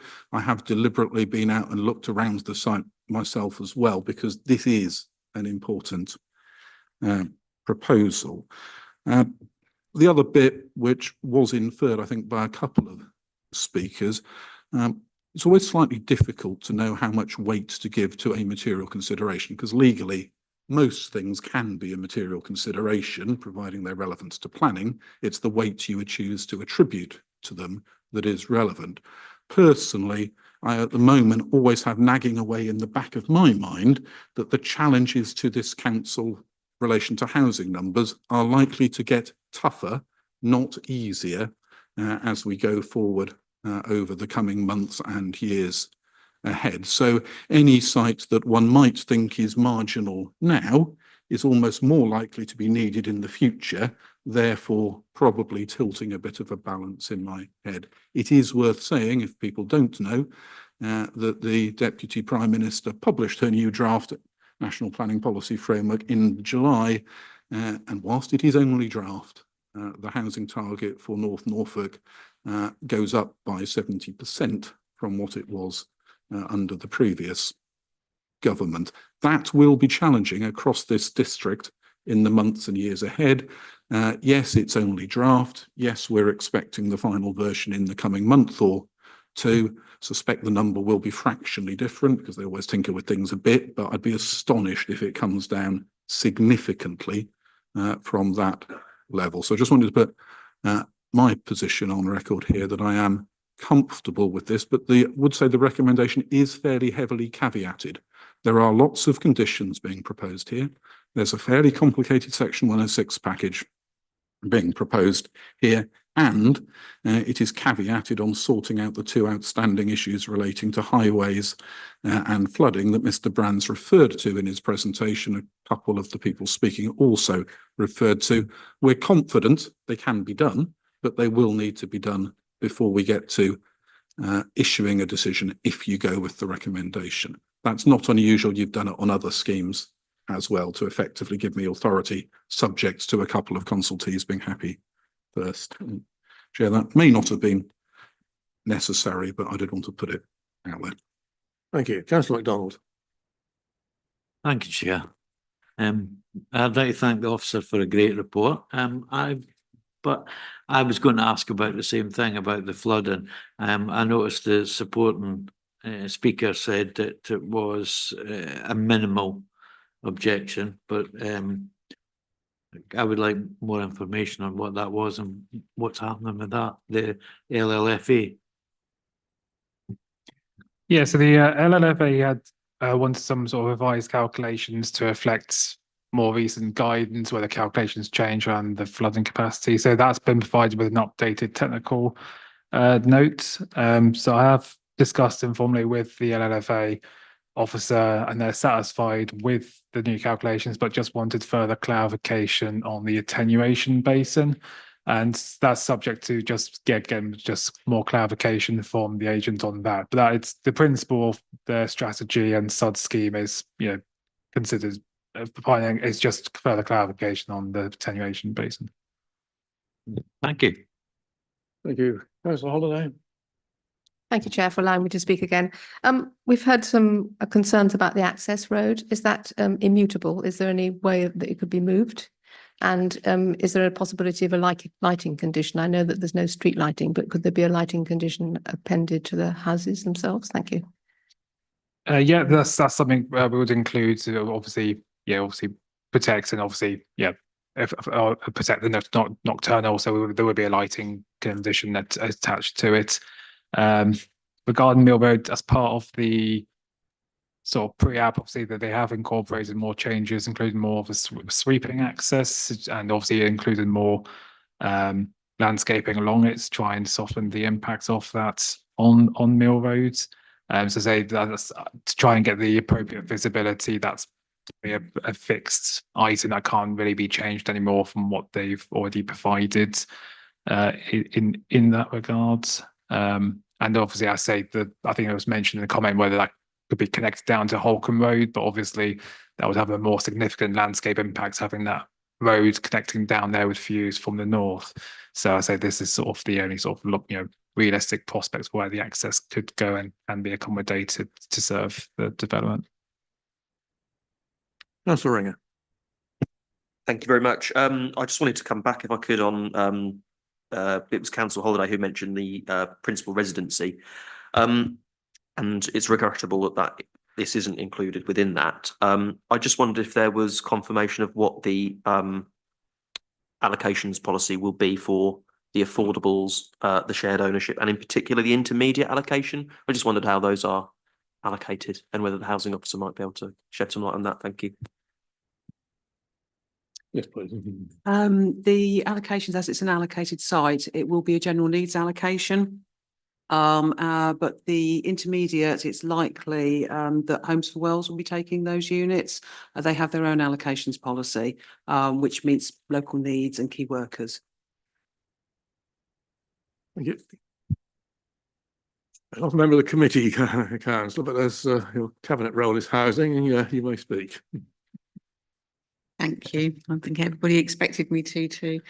I just want to thank you all for your comments and your consideration towards our homeless people, and also the consideration for people that actually want to work in the area. and can't afford to do that. So I just wanted to thank you for that consideration. I'm sorry that my words are ringing in Councillor Fisher's ears, but this is important.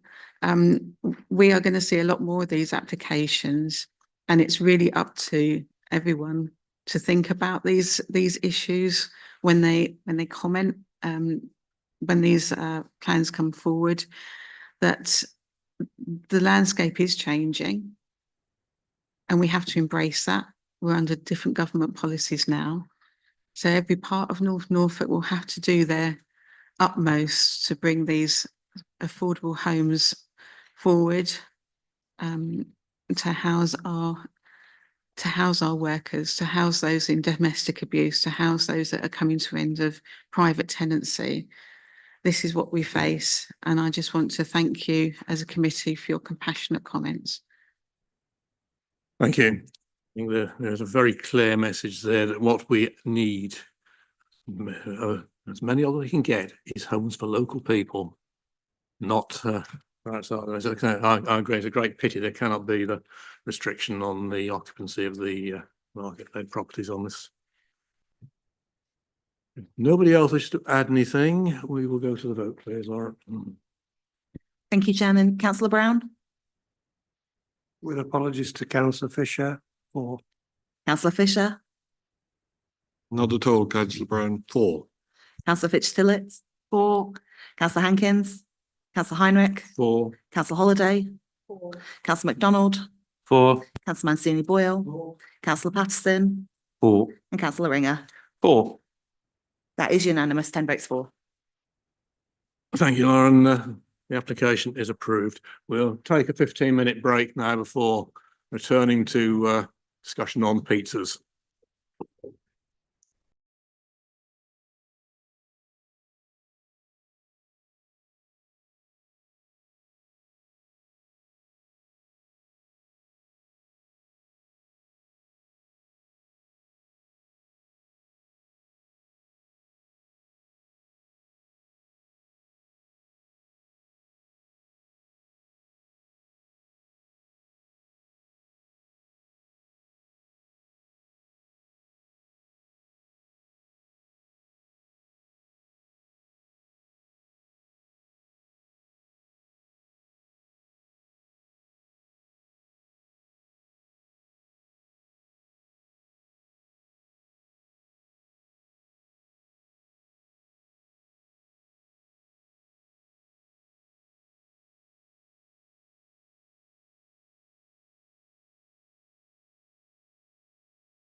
Okay, we're back. We're live again.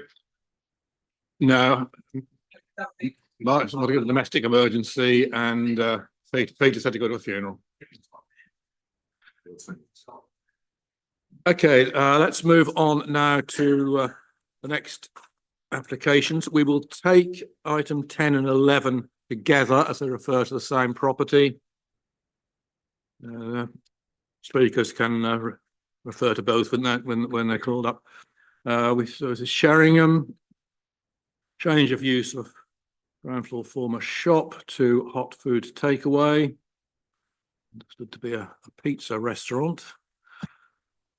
Alice, if you care to present, please. Thank you, Chair. Yep, so PF 24/18/27 is full planning permission for a change of use of a ground floor former shop to a hot food takeaway, the installation of extraction and ventilation equipment, and external alterations in Church Street, Sheringham. And we'll also be looking at the associated advertising consent for one externally illuminated fascia sign and one internally illuminated hanging sign. So the site is located on Church Street in Sheringham, which is considered a secondary settlement and a small town centre, where main town centre uses such as hot food takeaways are considered acceptable.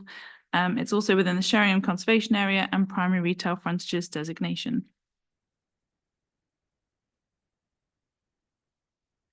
The proposal is for a change of use from a retail shop to a hot food takeaway. The use classes order was amended in September 2020, so your lawful use of the property as a retail shop now falls within Class E, whereas previously it was Class A1. Hot food takeaways are now a sui generis use rather than Class A5 previously. So the next few slides will give some context of the external appearance of the unit and the location of the development in a wider setting, particularly within that sort of Sheringham High Street as well.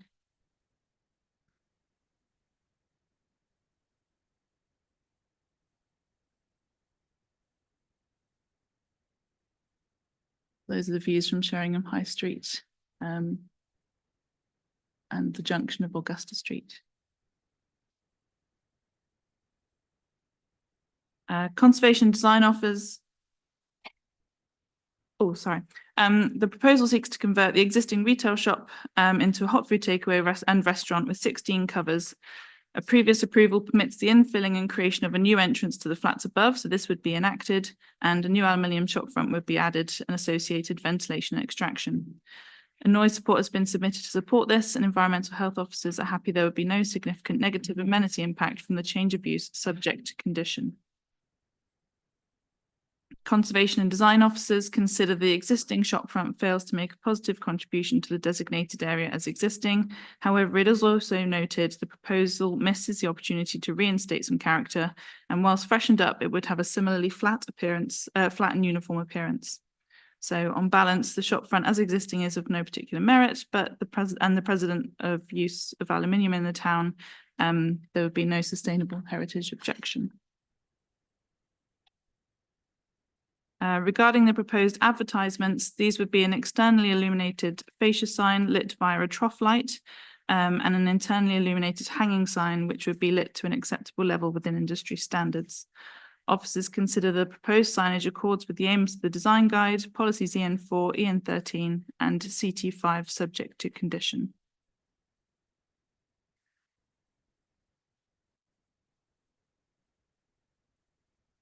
Thank you. So the key, sorry, I was just waiting for the next slide. The key issues for consideration are the principle of development. So Sheringham is a secondary settlement and a small town centre, which, as we said, main town centre uses as defined by the NPPF are considered acceptable.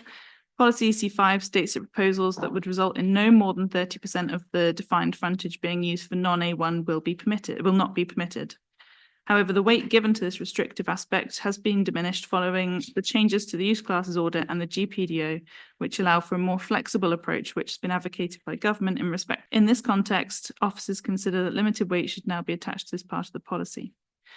If significant were to be attached to that 30% restriction of the 25 shop fronts identified in this PRF area, including the current proposal, 8 of the units would be sui generis. That I think 30% is 7.5, so rounded up is 8. So it would still broadly comply with the policy requirement, and there would be little harm as a result.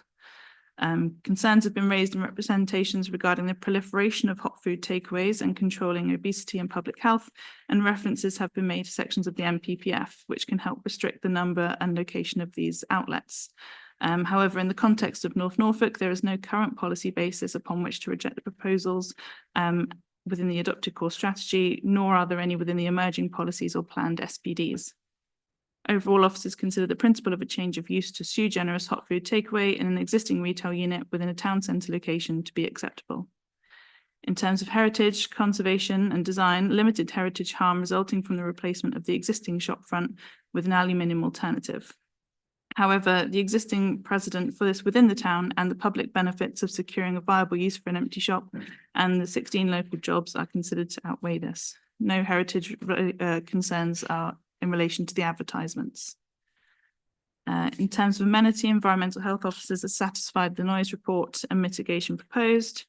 Highways officers have raised no objection to the change of use given the town centre location and the amount of public parking available. Officers also offered no objection to the proposed signage in terms of public safety subject to condition. Concerns have been raised regarding additional litter.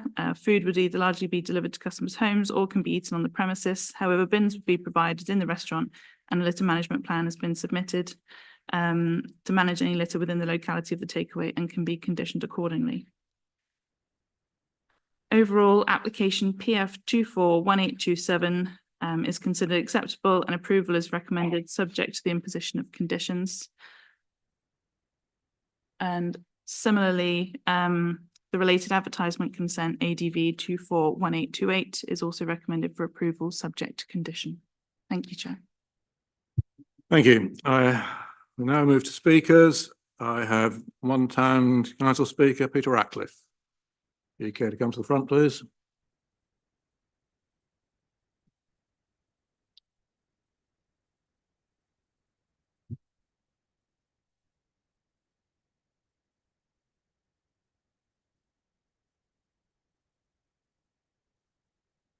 Good morning, members.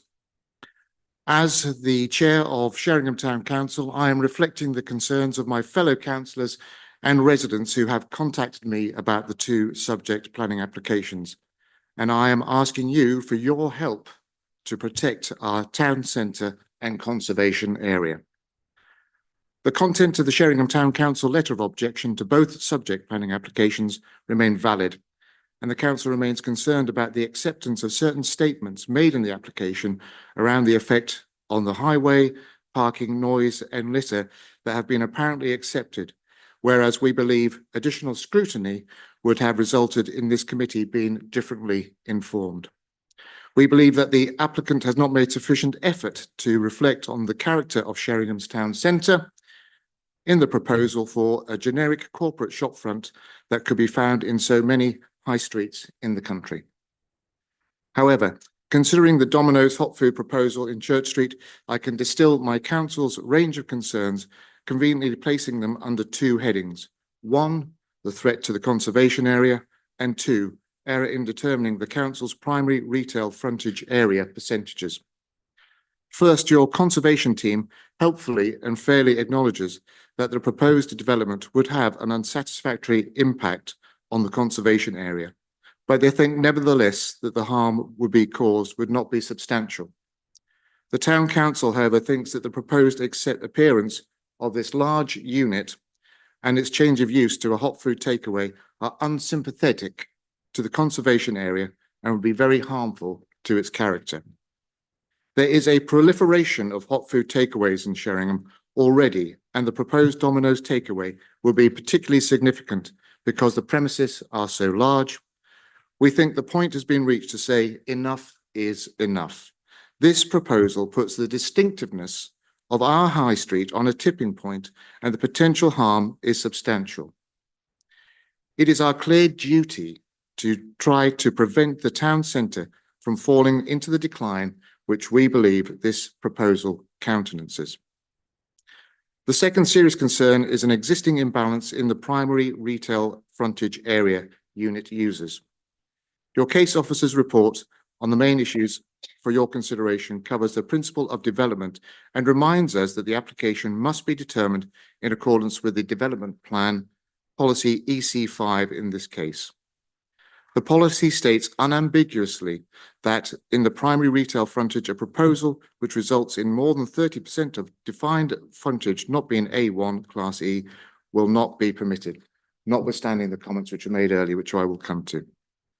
The Domino's proposal being sui generis hot food takeaway falls into the category of uses which will not be permitted if it increases the number of such businesses to more than 30%.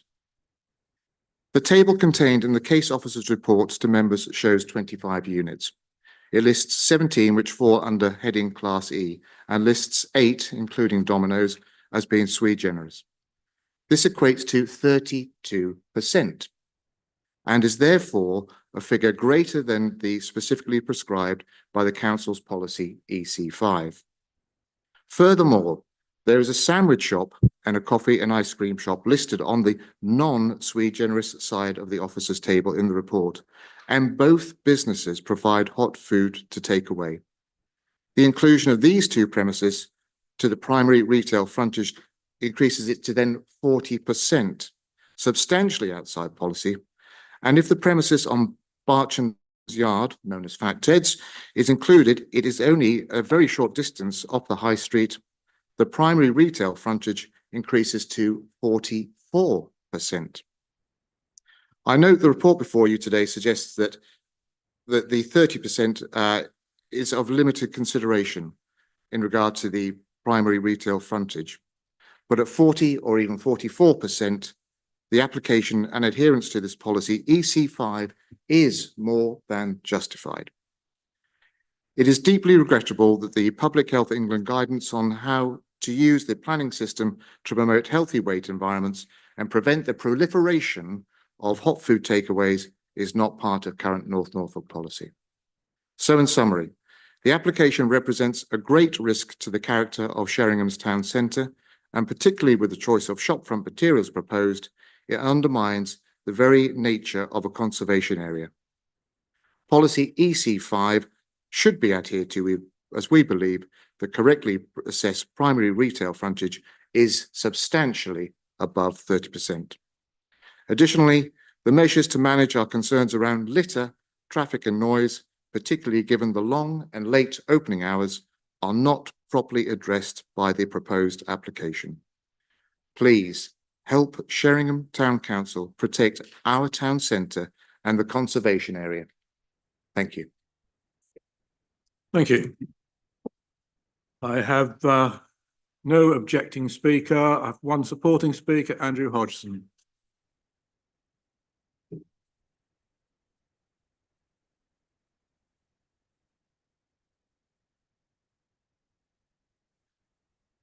Good morning, members. This application has been approached in a very positive and proactive manner by the applicants, and we've worked with the council's planning officers to respond to the issues that they've raised through the planning application to the point where we've got no statutory objections to this application. Policy EC5 aims to limit the number of non-retail uses within the primary retail frontage to no more than 30%. Following the 2020 use class amendments, the site has a lawful Class E use, which provides it with the flexibility to operate a number of uses, including a shop, cafe or restaurant with ancillary takeaway without planning permission even being required. Following the provision of this flexibility is confirmed in the officer's report that policy EC5 now holds limited weight in the decision-making process. Even so, in our view, the proposed hot food takeaway is compliant with policy EC5 as it does not result in more than 30. The change of use will also provide an active frontage to a vacant unit, improving footfall and expanding town centres, the evening economy, improving vitality and viability. It also generates 6 full-time and 10 part-time jobs. The highway officer has no objection to the proposal and has confirmed there is sufficient parking in the surrounding area to accommodate customers, staff and deliveries. The environmental health team have raised no objections to the proposed noise or odours generated by the proposed hot food takeaway and its potential impact on the surrounding residential amenity. A litter and waste management plan has been submitted in support of the application. This has demonstrated that regular litter picks will be undertaken by staff to ensure the premises does not cause increased litter in the surrounding area. The conservation and design officers raised no objections in the principle of change of use, the introduction to the introduction of extraction or ventilation equipment, or the external changes. Efforts have been made by Domino's to respect the primary appearance of the building, reflecting what is already in place at the site and incorporating modern materials and finishes which are evident in the surrounding street scene. As such, the proposed changes have been confirmed not to cause harm to the significance of the appearance of the Sheringham Conservation Area. Further to this, following initial conservation and design comments, the signage scheme has been amended to incorporate a volume and type of illumination that is respectful to the surrounding area, reflecting the operational requirements of Domino's and the level of illumination seen elsewhere in the town. In summary, this application is believed to be an appropriate town centre location for a hot food takeaway and is compliant with both local and national planning policies. And for the reasons above, we respectfully hope that you will follow the officer's recommendation. Thank you. Right, local member is Councillor Withington, who's not able to attend today as she's presenting at a tourism conference in a cabinet role. She has, however, submitted a very lengthy document which had circulated to members in advance of the meeting and which Officer Lyon will summarise. Yeah. Okay, thank you, Chair. So I'm just going to read out the last section of the report, so below section 8 in the email that was surrounded, which effectively provides a summary of the issues and concerns that were raised by Councillor Withington. She says, I have considered the planning merits of the case carefully, and she would like to thank the case officer for their support in understanding the intricacies of policy EC5. However, in particular, I believe that the fact that the application will significantly exceed the 30% level stated in policy EC5 for the western side of Church Street, High Street, public retail frontage area, and should be given more weight in the officer's decision. I believe this application could tip the balance in the town centre, leading to a domination of eateries and takeaways. I also do not believe that this decision supports the health and wellbeing targets for North Norfolk, or support the town centre's character and vibrancy. I believe, along with other policies listed in this response to the application, significant weight should be given to policies EN4, 5 and 8, and the section 16 of the National Planning Policy Framework. In particular, paragraph 208 that says in determining applications, including paragraph 8 in determining the application. Which then goes on to say it's not in the public interest here to say that the less than substantial harm identified on the Sheringham Conservation Area is outweighed by the public interest. She says it's a slippery slope when we start saying because one business has got away with it, makes it all right across the town. Public interest is not also being served with a potential detrimental impact on the sustainability of the town centre and the health and well-being of both visitors and locals, along with the damaging environmental impacts from litter and deliveries. She therefore seeks to refuse the application. Thank you. Members. Councillor Brown. Thank you, Mr. Chairman. Just to remind the committee that I am predetermined on this application, therefore I will be abstaining when it comes to the vote. If ever there was a case where the different threads of planning governance do not sort of come together and are consistent, then it is this application. So I want to address one or two things which are in the report, but also some things which are not. Starting with Mr. Hodgson's colleague's report, which I think was uploaded on the 29th of August on the planning portal. That's the design and planning statement. There's a fundamental flaw in one section of that report. I think it's section 3.6 on page 4, where it is mentioned that the nearest hot food takeaway is Straits on the High Street, 120 metres away, which is just totally inaccurate. There are another 4 hot food outlets which offer a takeaway facility much closer than that particular outlet. So I can only assume that perhaps the consultant isn't over familiar with the town centre in the first place. So moving to public health, I accept that our planning policies are very light. I accept that the health protocol, which we are obliged to take into account on larger sites, doesn't cut through on a small site like this. So I will turn to material considerations such as we would refer to if we were challenging the planning policies under section 38(6) of the 2004 Act. And the first one is that we do not need further hot food takeaway outlets in Sheringham. We have 4 properties, 4 businesses in various parts of Sheringham at the moment, only one of which opens as late as 11 p.m. And none of them have 4 residential flats above them. Now, I've seen the Philips acoustic report. I get that there are noise suppression measures from within the premises. However, let's look at the model that this operates. We've referred to the takeaway element. We've referred to people coming and sitting inside the restaurant. There are 16 covers for that. What we haven't seemed to have touched upon is that there will be delivery drivers going to and from these premises right up to 11 p.m. Now, as a resident in Sheringham, I have first-hand experience of the problems with noise nuisance, and we do have a duty under policy EN4 to safeguard residential amenity. And my worry is that the tenants in the flats above are not being safeguarded. We will have additional parking late at night, which tends to disappear after approximately 7 p.m. in Sheringham.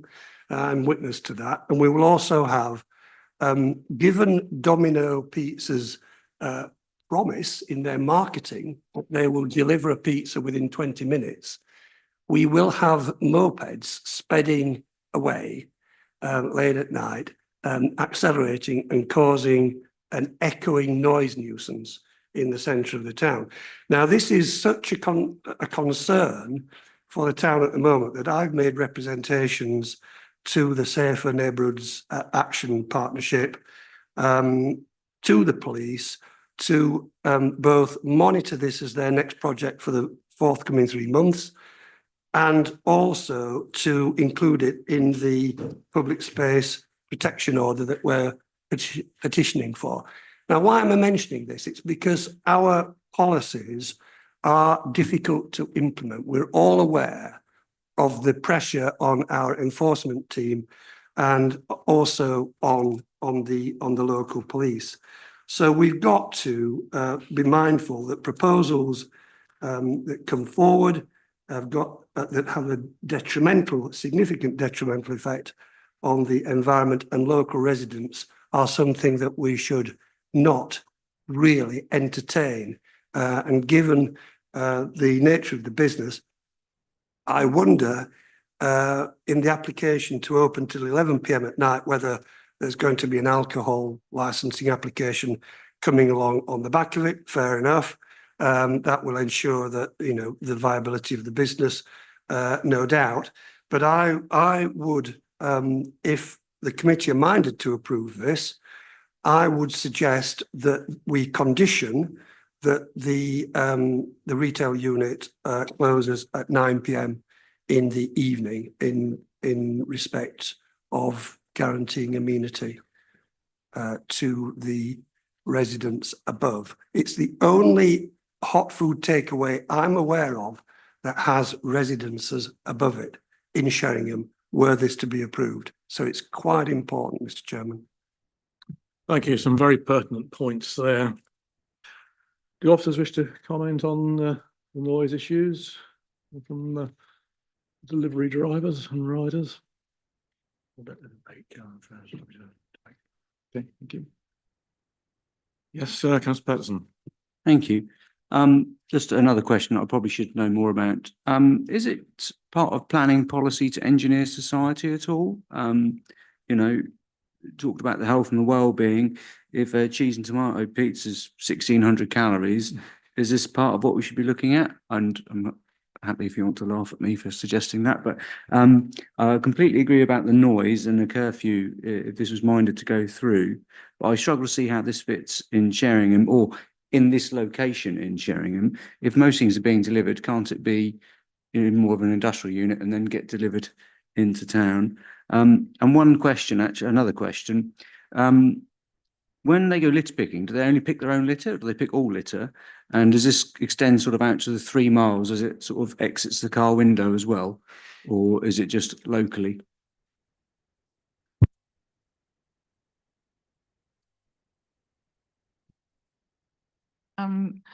I mean, with the littering, that would be obviously conditioned. I think the idea is that it would be in within the locality of the restaurant, but we could look at maybe a set area. I think I'm not entirely sure we could clarify that. I think initially it would probably be their own, the majority of it would be their own litter. Councillor Holiday. Might extend that radius to about 20 actually, because you do get McDonald's packets quite a long way away. Studies show the association between fast food outlet exposure and obesity. And obesity is associated with type 2 diabetes, some cancers, cardiovascular disease, and all-cause mortality. Now, I know I could only find what Councillor Withington had referred to, which is NPPF 96C, that refers to the proliferation of unhealthy food close to residences or something. I haven't got the wording right at all. We don't seem to have anything. But I feel very strongly that fast food, we shouldn't encourage any more fast food outlets, with our population, which is at risk and vulnerable. And you know what healthcare is like in North Norfolk. So I don't think it's a good idea. Thank you. Yes, Councillor Ringer.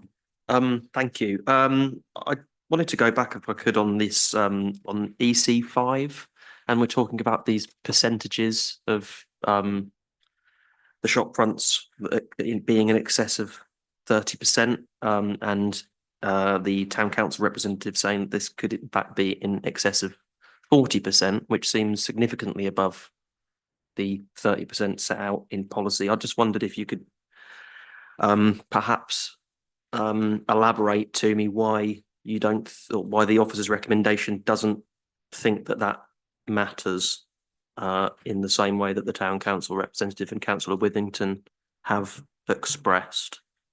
Thank you. Yeah, so the high street is set into primary retail frontages. This particular frontage runs from 10 Church Street down to 14 High Street.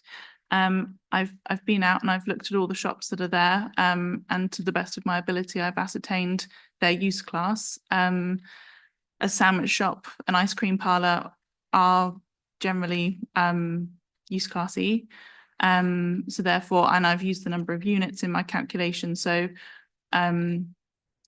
I've just used the number of units to ascertain that figure. And also within EC5, obviously, it's very specific to A1 frontages.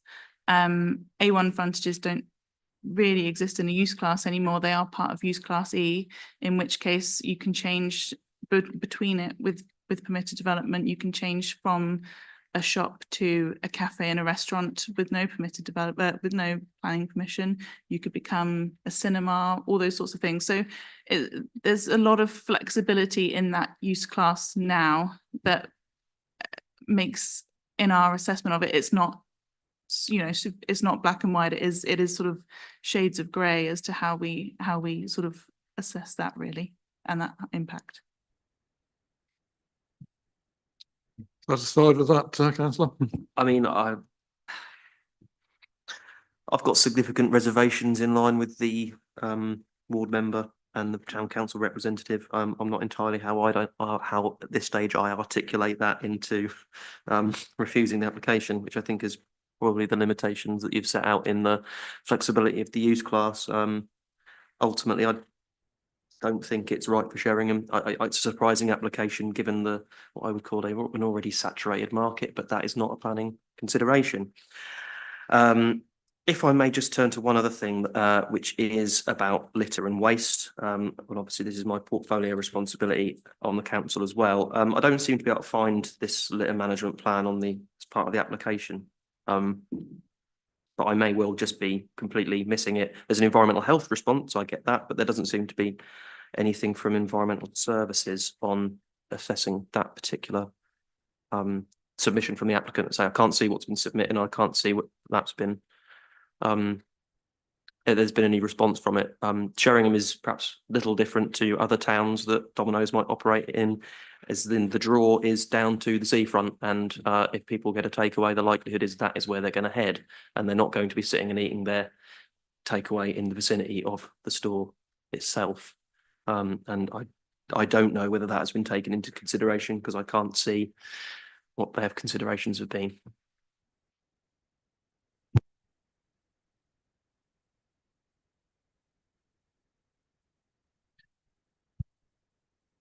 I mean, these sorts of applications aren't easy to deal with for obvious reasons. I mean, we have to be careful when making planning decisions not to get drawn into who the name of the operator is, because effectively we're granting a planning permission for a use of a land for a particular use class. So it's only really the advert where the name of the operator is something that we will consider as part of the effects on highway and amenity. But clearly, I mean, the planning system has so many elements that it's effectively trying to influence or control. And obviously the health of our residents is one of those areas where it's really difficult to kind of see what can the planning system do to influence someone to buy a healthy product as against something that might be considered to be less healthy. So how do we as a planning system influence people's personal choices and decisions that they may make? Clearly in this case, the question is there now too much, too many takeaways in the area, and what is the impact of too many takeaway restaurants on the vitality and viability of Sheringham Town Centre? Because that's really the test. If this were to be taken further, if let's say the committee decided to refuse the application, I imagine there may be an appeal. And then inspectors will be asking questions about what is the impact of this one additional takeaway restaurant on the vitality and viability of the town centre of Sheringham.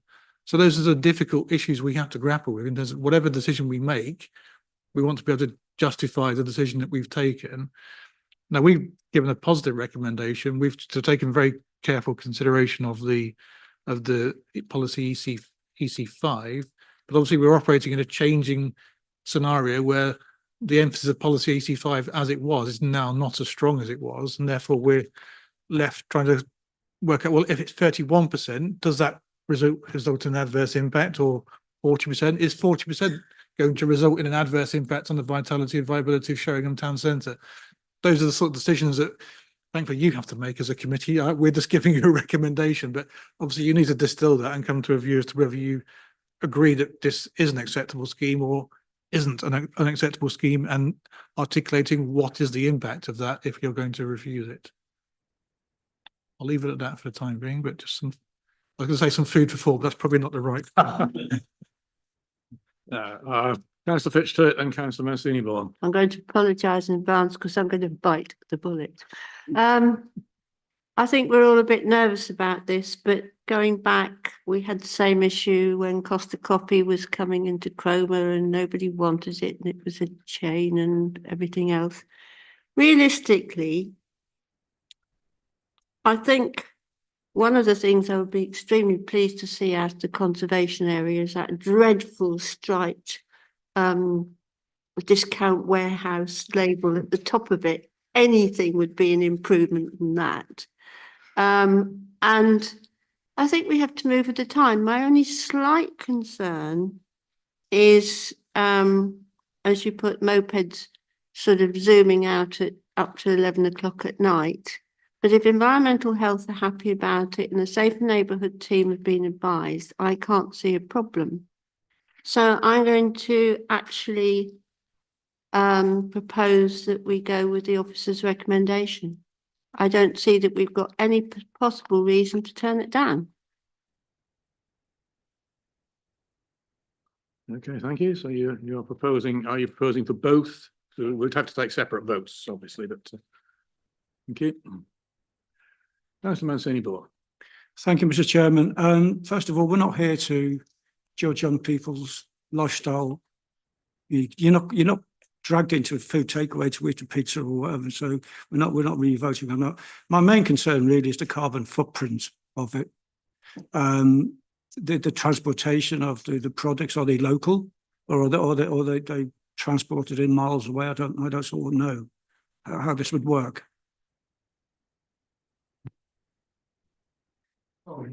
Do you mean the products that come into store or the delivery? Oh, I'm not entirely sure about where the products are sourced from, but obviously the delivery would be to the local area. So I'm not sure it's a planning consideration anyway. You know, it's yeah, from our own point of view and environmental issues, yes, but it's not a planning consideration. Yes, Councillor Holiday. Environmental health doesn't seem to have addressed the issues of mopeds. It was to do with the extraction fan, and so I don't know that actually has been addressed. And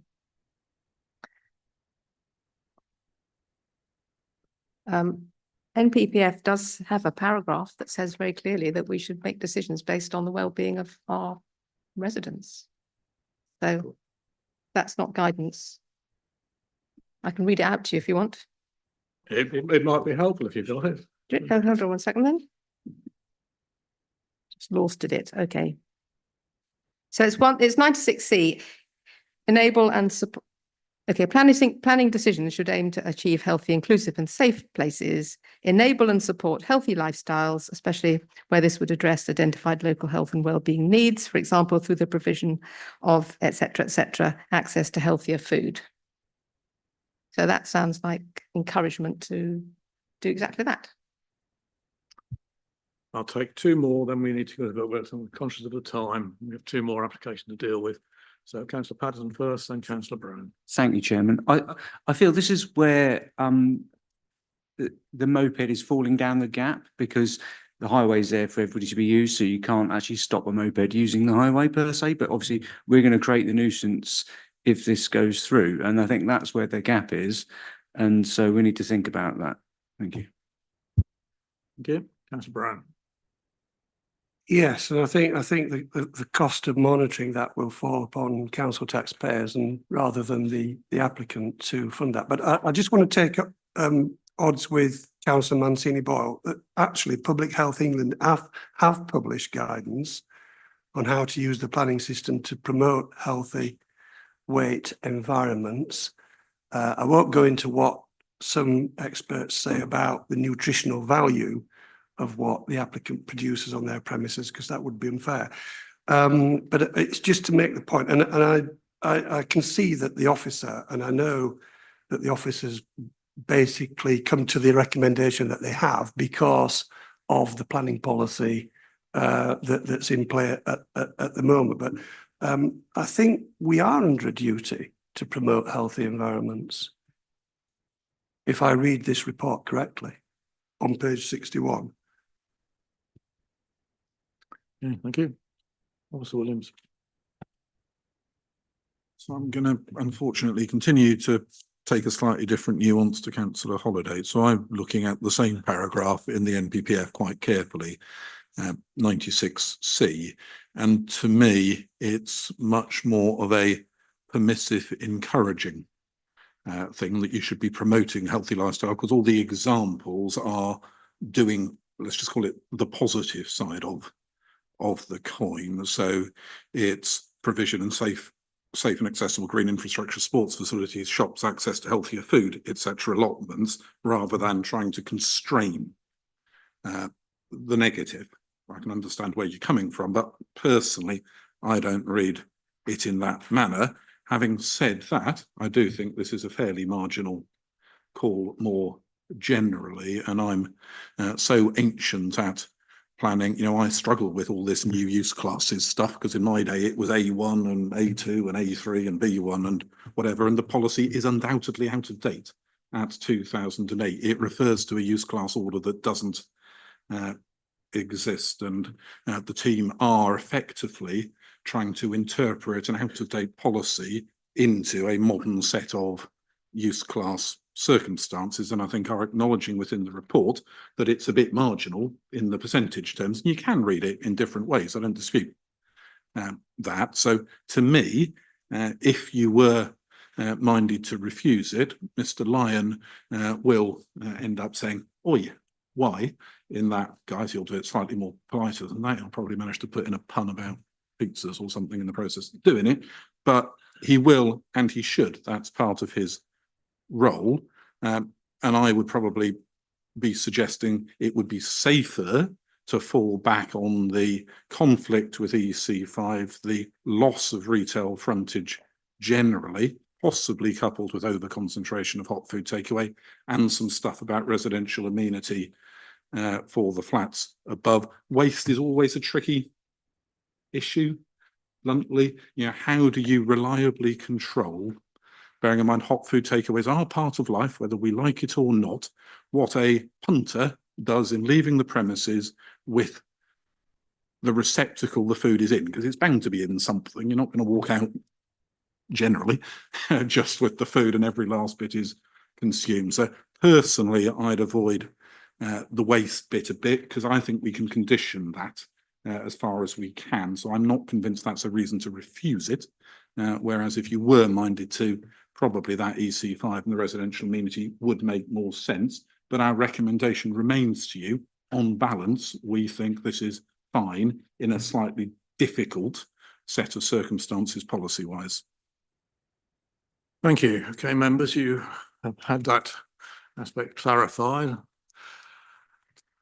We have a proposer to accept the officer recommendation on the change of use and on the lighting.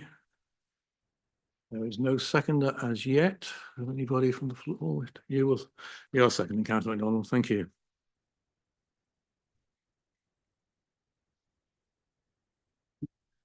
Okay, I think we'll go to the vote and see whether this pans out. Thank you, Chairman. So I'm asking for a recorded vote for PF/24/1827. I note that Councillor Brown has indicated he will abstain, and Councillor Fisher arrived late, so as he didn't participate for the entirety of the item, he is also unable to vote. Councillor Fitch-Tillett? For. Councillor Heinrich? Against. Councillor Holiday? Councillor MacDonald? For. Councillor Mancini Boyle? For. Councillor Patterson? Against. And Councillor Ringer? Against. So that is 3 votes for, 4 votes against, and there are the 2 abstentions, so the vote is lost. Thank you. I therefore need a proposal for refusal. Councillor Ringer, I'm looking at you. Thank you. I think that we are probably, as Officer Williams says, not going to be, my proposal wouldn't be to object on the public health grounds as much as I share the concerns of Councillor Holiday, but it is about AC5. And as far as, is that the one I'm getting the right number? Yeah, AC5 and EN4 on the amenity front. If you want me to elaborate any more, but those are the 2 areas which I think are where it falls down on it, on my view, on the balance. That is, the balance is tipped too far the other way, which is why I think we should refuse on those grounds. So just to put that into policy terms, that's EC5 in relation to the retail and hot food takeaway concentration overdone point, and EN4 in relation to the residential amenity impact point. Okay. Okay, so proposal to refuse based on points that just stated. Need a seconder, please. Thank you, Councillor Patterson. We can vote on that, please. Thank you, Chairman. Again, the same members are abstaining for the same reasons identified earlier. Councillor Fitch-Tillett? Against. Councillor Heinrich? For. Councillor Holiday? Councillor MacDonald? Against. Councillor Mancini Boyle? Councillor Patterson? For. And Councillor Ringer? For.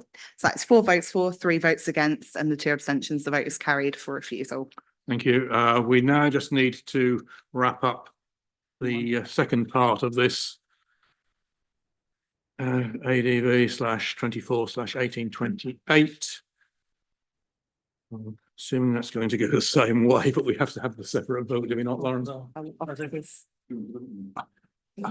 don't think it's necessarily a given that it goes the other way, because there are different issues to consider on an advert consent than there are to the planning application. So we're considering amenities and highways considerations in the advert, whereas there's obviously other issues to consider on the planning application. So it's not an automatic that you'll reach that same view, just to be clear that.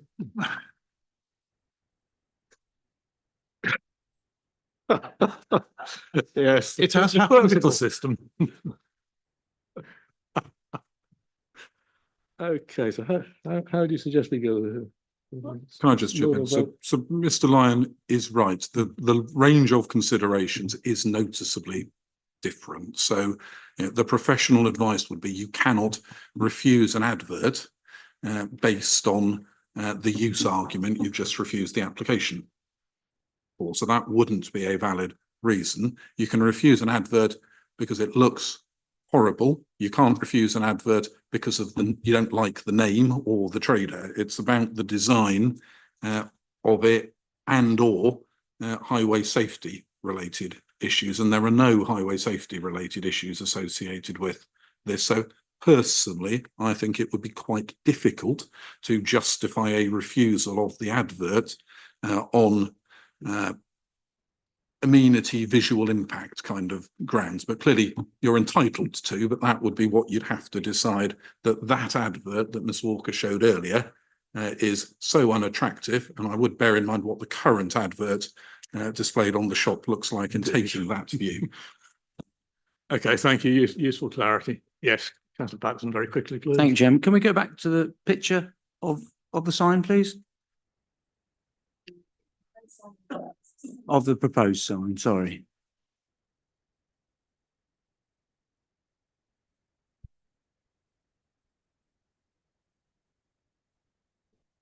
So there's no bird spikes proposed or anything, so you could get birds sitting on that pole, that's support bracket along the top. Bird spikes? We need to show bird spikes on a drawing like that. Probably not. Do you want us to look at the other shop plans and take a picture and see if they're bird spikes?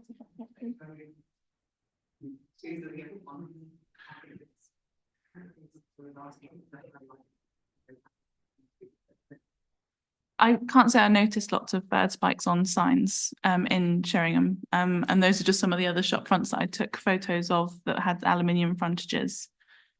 Just for If it came to a matter of that's the only issue that would affect it, I think we could probably put that on the advert condition, even though it's probably a bit beyond what you can do on an advert condition. I think if that was, yeah, I wouldn't want to go to appeal just on that particular point, put it that way. Okay, yes, that's a bit to it. Move on. Can I reiterate my proposal to approve? That sign is just dreadful. And whether or not we get Domino's, anything has got to be an improvement on that. Yes, I tend to agree. So to take it, I took proposer and seconder as yourself and Councillor McDonald for both. So if you're happy, if you're happy to remain proposer for this, and yourself, Councillor McDonald. Okay, can we go to the vote, please, Lauren? Thank you, Chairman. Councillor Councillor Fitch-Stillett. For. Councillor Heinrich. For. Councillor Holiday. Councillor McDonald. For. Councillor Mancini Boyle. Councillor Patterson. Against. And Councillor Ringer. Abstain. That is 4 votes for, 2 against, and 1 abstention. The vote is carried. Okay, so we approved the sign, but not the change of use. Interesting conundrum there for somebody. Right, so let's speedily move on to West Raynham, PF/24/0901, domestic extension and other alterations.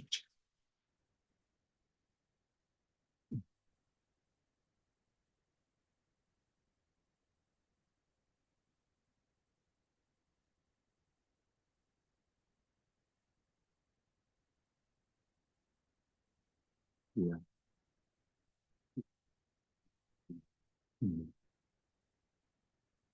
If you could just stick to the core points of this one, please. We're running very short on time. Yep, so thank you very much, Mr. Chairman, and good morning, councillors. I'm presenting application PF 241901. Before I begin the presentation, as a verbal update for members, since the report has been published, the applicant has provided 3 further supporting documents to the council via email correspondence received on the 7th of November, all of which are available publicly on the case file. Although these are not considered to alter the council's recommendation, I will broadly summarise the contents for members. So a public benefit statement broadly outlines that the proposal would allow the applicant's son to live in the property. Furthermore, the applicant and family members work locally in the district and contribute to economic activity. The heritage benefit statement broadly outlines that catslide roofs are widespread in the village and the West Raynham Conservation Area. The statement regarding the interior space and external form broadly outlines the internal space benefits and usability of the proposed design. Next slide, please. So the location plan situates the dwelling within an area designated as countryside for planning purposes and within the West Raynham Conservation Area. The application site is accessed by a driveway shared with St Margaret's House, which adjoins St Margaret's Churchyard. The site is adjoined by dwellings to the north and west. St Margaret's Churchyard lies to the east and the play area to the west. This slide shows the existing and proposed floor plans. This slide shows the existing and proposed north elevations and the proposed east elevation. Here we've got the existing and the proposed south elevation. No changes are proposed. And here we've got the existing and proposed west elevation. So we've now got some site photographs. Here is a view of the north elevation and a second view of the north elevation. Here is the east elevation. And this is a photo of the south elevation. And this is the west elevation. So the main issues today are the principle, which is considered acceptable, and amenity and highways are considered acceptable. And the recommendation is to refuse. This is on design grounds. The proposed development is essentially the same as that previously refused under delegated powers, and in some respects is even less satisfactory. There has been no change in planning circumstances of the site since then. And although the proposed development would result in less than substantial harm to the West Raynham Conservation Area without any clear public benefit, the proposal is considered to be unacceptable for the reasons stated in the officer report, contrary to policies EN4, EN8, paragraphs 135, 139, 205 and 208 of the NPPF and section 3.6 of the design guide. Is there some more? Yeah, I think it's also important to note that a pre-application has been done with the applicant. So we've got, the pre-application east elevation against what you are considering today. And then the proposed elevation that was previously refused against what you're considering today. And then finally, as part of the pre-application, a design was put forward as a duo-pitch perpendicular extension, which in officer's opinion would result in a acceptable form of development. So that's shown in contrast to what is put before you today for consideration. Thank you. Thank you. We now move to speakers. Parish Council, David Siddell.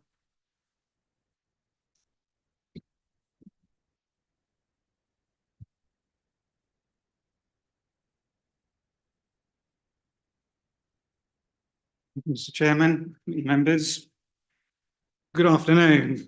My name is David Seidel, Chairman of the West Raynham Parish Council, have been for the last 25 years. I was born and I live in the village, spent all my time there, so I know the area very well and all its residents. This planning application, you probably just heard, has been before the council twice now. We have supported it on both occasions without any objections. No one I know in the village believes that raising the rear roof line of North View, which provides space for the third bedroom that Sarah needs, will cause any harm to the conservation area. This is because there are many examples of this way of providing additional space within a cottage in the conservation area. In fact, my own house has got this roof design. The catslide roof is something that we are all familiar with in the village of West Raynham. This is a matter which the Heritage Assessment, which I brought a copy with me, I think you've all probably seen it, written by Dr. Richard Goddard. I would now like to comment on the benefit that Sarah, the Clears family, bring to the community, which is described in the design and access statement. The following is an extract from an email from the planning department dated the 22nd of October. Whilst it is acknowledged that the harm to the designated heritage asset arising from the proposal would be less than substantial in the absence of any public benefits that outweigh this harm, the proposal is contrary to, and then goes on to refer to a series of policies. We find the lack of regard for the benefits which Sarah and her family bring to the area difficult to accept. In order to better understand these benefits, we should simply imagine the impact that Sarah's absence would have on her 400 elderly clients who rely on her skill and expertise as a chiropodist to keep them mobile and active. Sarah and her family bring undoubted benefits and are quite rightly regarded as value members of our community. So just summing up, in my view, the introduction of an extension to North View would cause no harm at all to the character of the conservation area. Thank you, everybody, for your time. Thank you. We have no objecting speaker. Supporting speaker, Sarah Clears. Okay, to come to the front, please.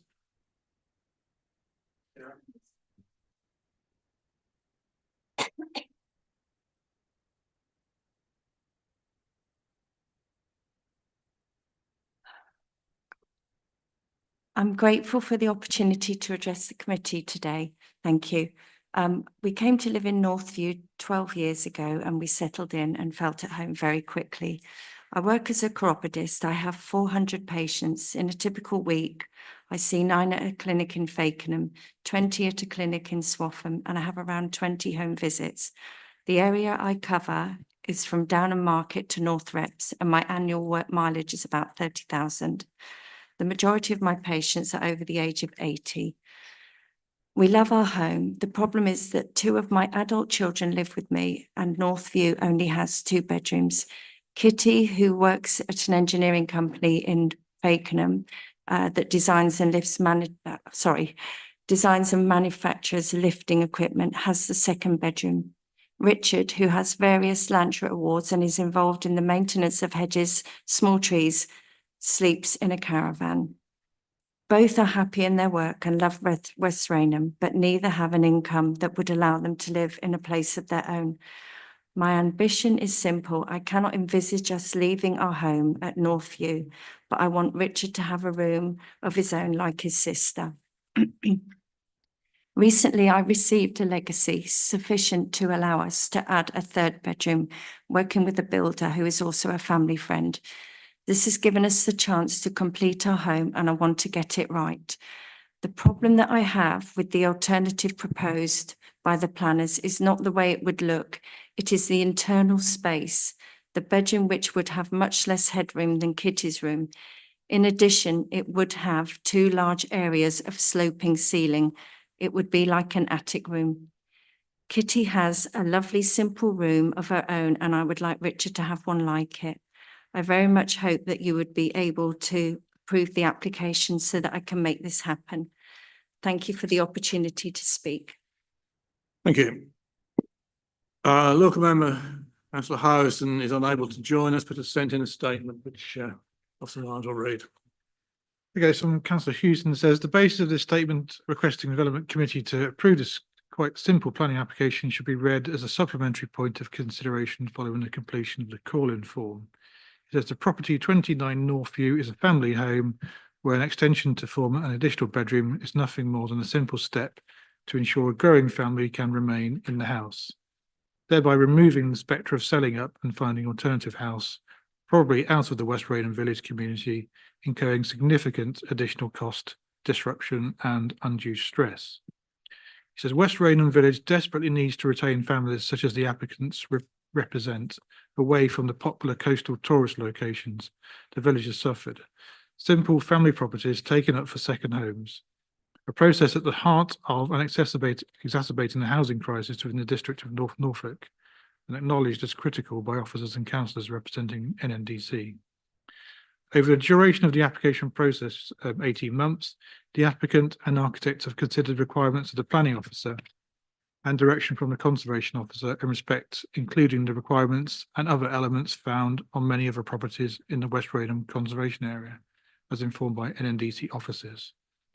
In this process, a point has been achieved, which I believe is a pragmatic consensus, benefiting the visual aspects for fulfilment of the planning criteria and internal provision of accommodation necessitated by the applicant. Rather than make a direction for refusal, this is just the kind of planning application which the planning staff need to be supporting, ensuring properties can support growing families, enhancing the housing stock's long-term capabilities, and enduring family homes in the district's outlying villages, a critical aspect that should run and operate within planning policy structures. By equal measure, the Development Committee need to ensure those decisions taken on applications which come before them are considered not only on planning policy grounds, but of social demographic benefit for the stability of local family households and village communities. Villages need properties serving the long-term housing needs of their stable local populations, integrated within their community through continual occupation of family homes, not the vagaries exhibited by second home ownership.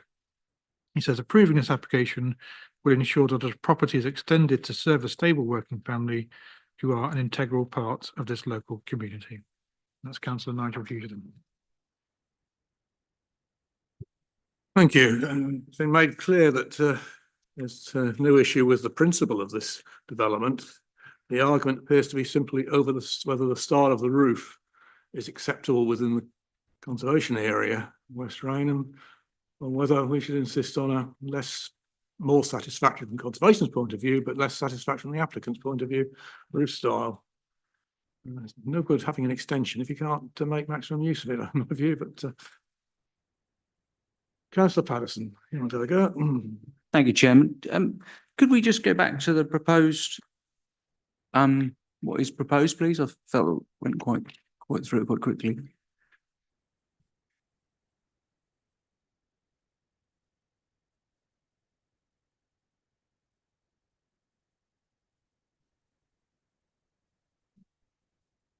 Yeah. So I'd say this.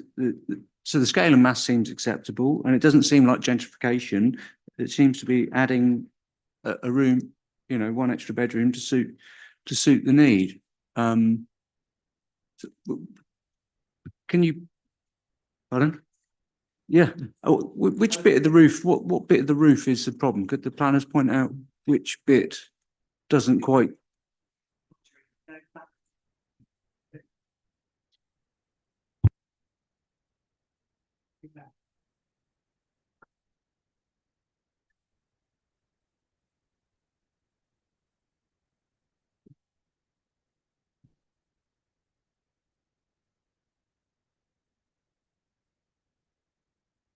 Yeah, so in response to that, I can page 76 of your agenda report pack.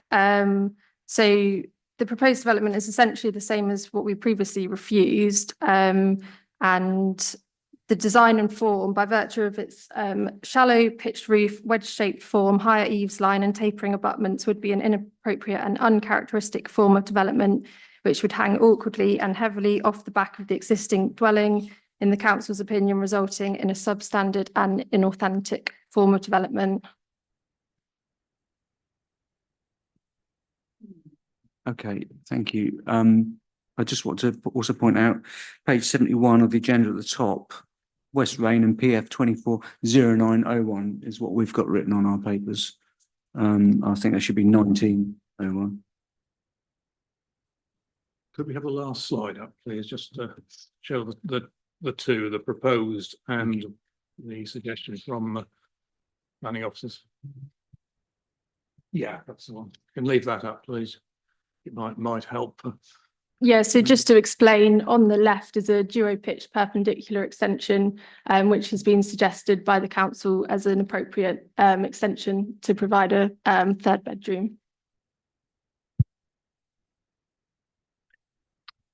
Okay, anybody else? Oh,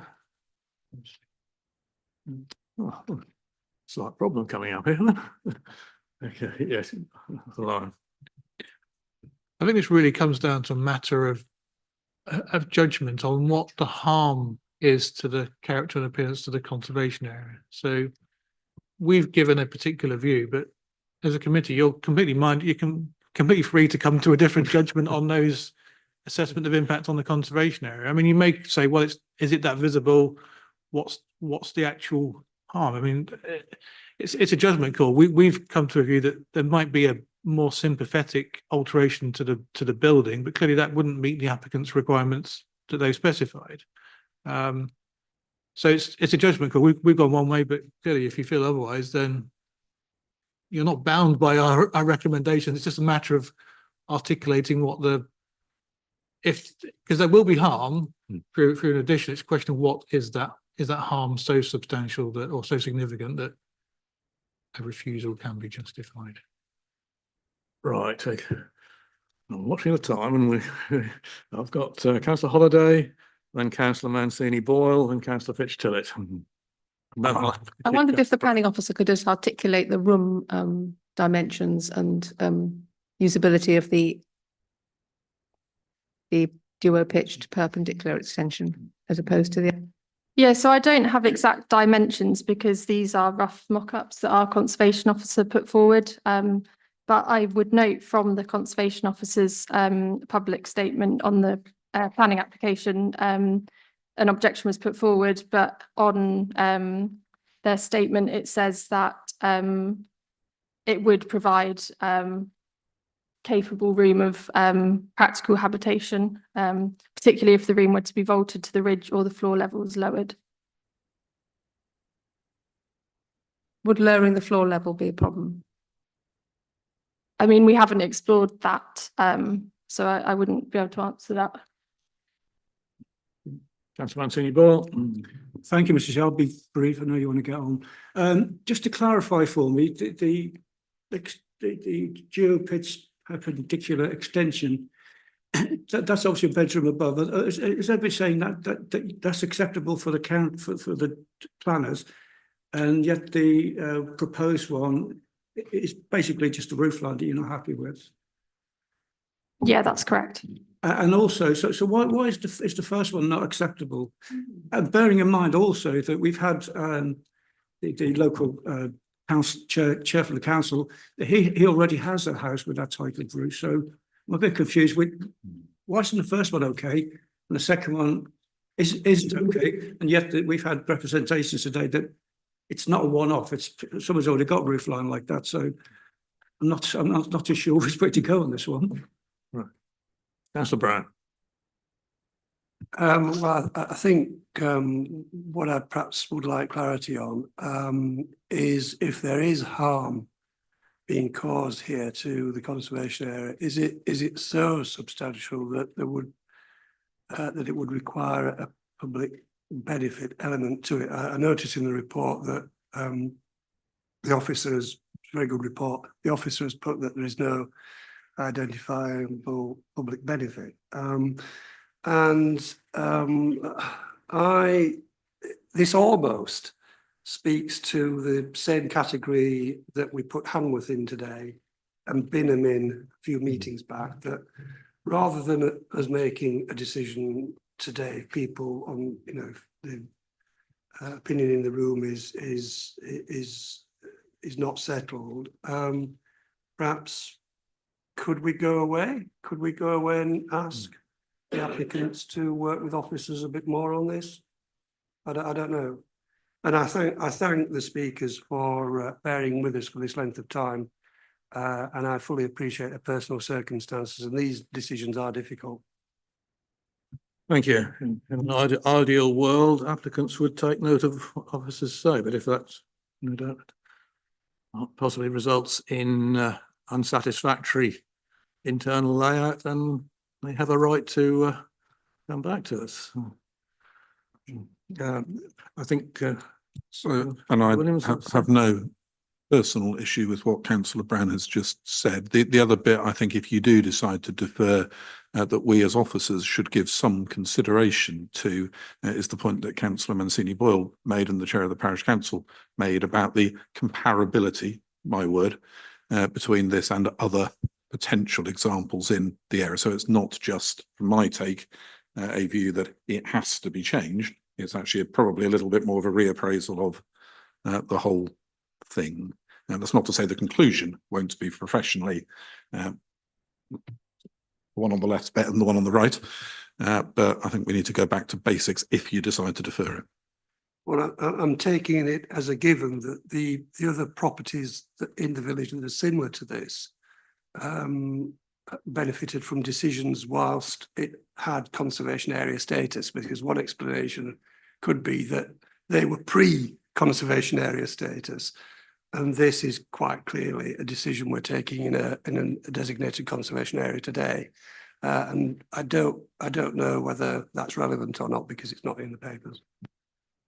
I mean, my understanding is that some of the examples predate the planning system, so they're before we would have granted a planning permission for that. So there might be others after that, but yeah, It makes sense in when in 2023 the previous application was refused, I suppose.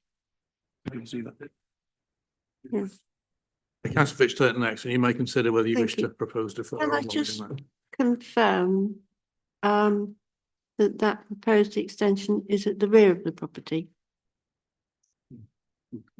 Yeah, that's correct. Okay. Well, it's on the front, it's on where the front door is, but it wouldn't be seen from the street. If you go back to the location plan, Lauren. So what do you Please. see from the street view?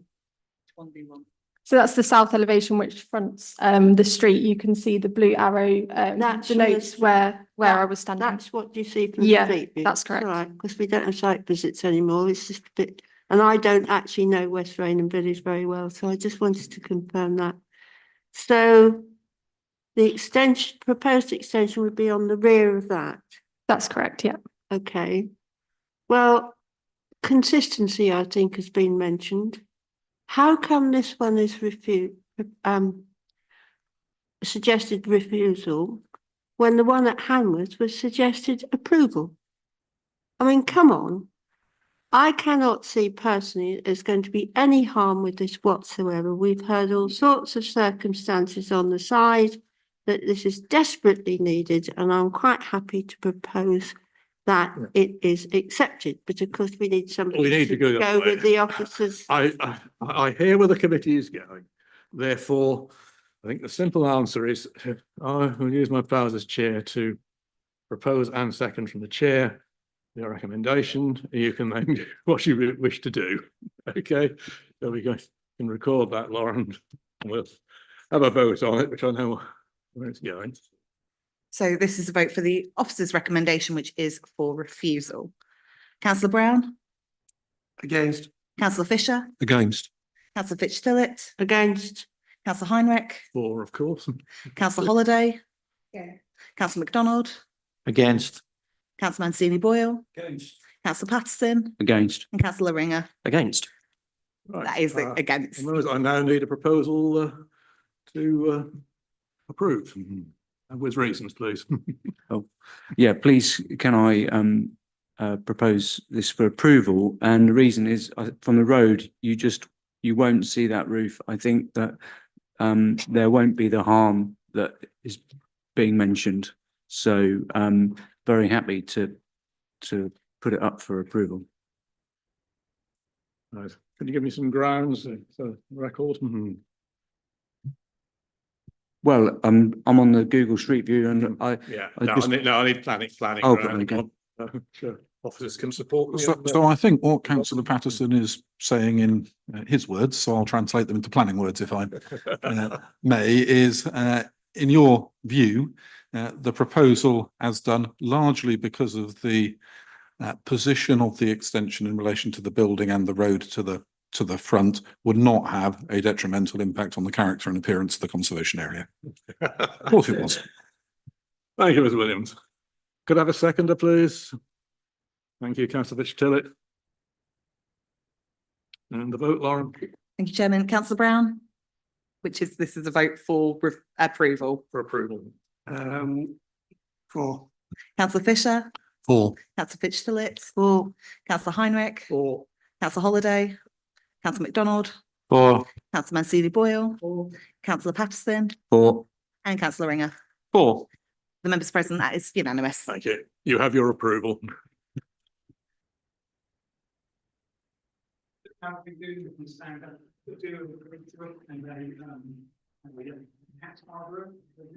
Oh, we do. We do. We deal with these frequently. Okay, we have two more to go. So I'm going at this point, I think I have to propose we suspend the standing orders to enable us to complete the applications. But I'm also suggest that we take the final reports and on appeals and so on as they are, and any questions can be raised with officers separately, so that we finish the meeting after the application. We'll give you 2 minutes then.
Okay, let's move on to the penultimate Baconsthorpe PF/24/1919. You'd like to present, please, Officer Ray? Thank you, Mr. Chairman. Good afternoon, members. If we could skip straight to the second slide to see the site location plan. You can see the street and Castle Road highlighted in yellow. On the next slide, you can see the site proposed site plan. Next, we have some photographs of the site as it is now. The middle one's taken from me holding the camera above the fence line, just for a bit of context on that picture. These are some of the objectives photographs, and they've been included to give a clearer view of the relationship between the proposal and the neighbour's property. Sorry, I lost myself there slightly. These are some more of the objectives photographs just to show the side and rear of the proposal. And next, we have more photographs that have been taken from a standing level to show the distance between the boundary fence and the proposal. Here we can see the existing and proposed floor plans, the existing elevations, and the proposed elevations.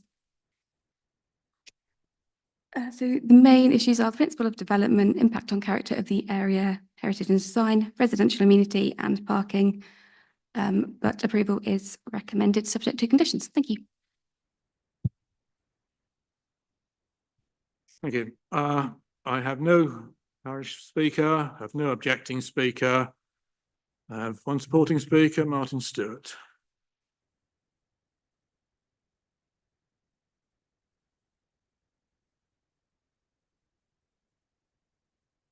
Thank you, Mr. Chair, members. First of all, could I express my appreciation to Nicola Ray, the case officer. She's been absolutely exceptional in terms of communication on this this application. We really do appreciate it. The reason for calling was by Councillor Ringer on the potential for overlooking and loss of privacy to the neighbouring property. As a consequence of which he wishes the committee to consider the application with respect to policy AM4 on residential amenity. We should stress that this has been a key consideration of the design from the outset, so we're happy that this has been fully considered. Should stress that this is an existing building that we're adapting. There's no change of use taking place here. I'm sure that both members and officers are familiar with the oft-quoted Uttlesford District Council versus Secretary of State for Environment, which says that in cases similar to this, it's a C3 ancillary use before, it's C3 afterwards. There is no material change of use taking place on this site. It's an existing building we're adapting, provided it doesn't tend to create a separate planning unit. So the consideration is therefore limited to the impact of the physical changes to the building. The windows serving the kitchenette and the shower room retain their existing positions in the building. Clearly the shower room will be obscure glazed anyway. Both of these windows look out at a distance. It was shown on one of the photographs that that Nicola put up. Look out on a screen fence about 1 metre away from the window, so that there's no overlooking there because it's looking straight into a screen fence.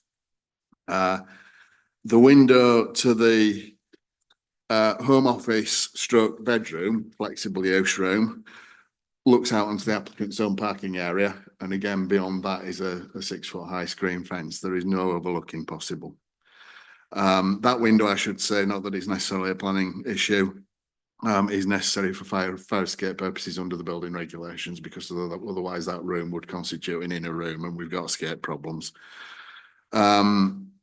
The main element of the extension that faces back into the garden, I think, is the one that people will regard as more contentious.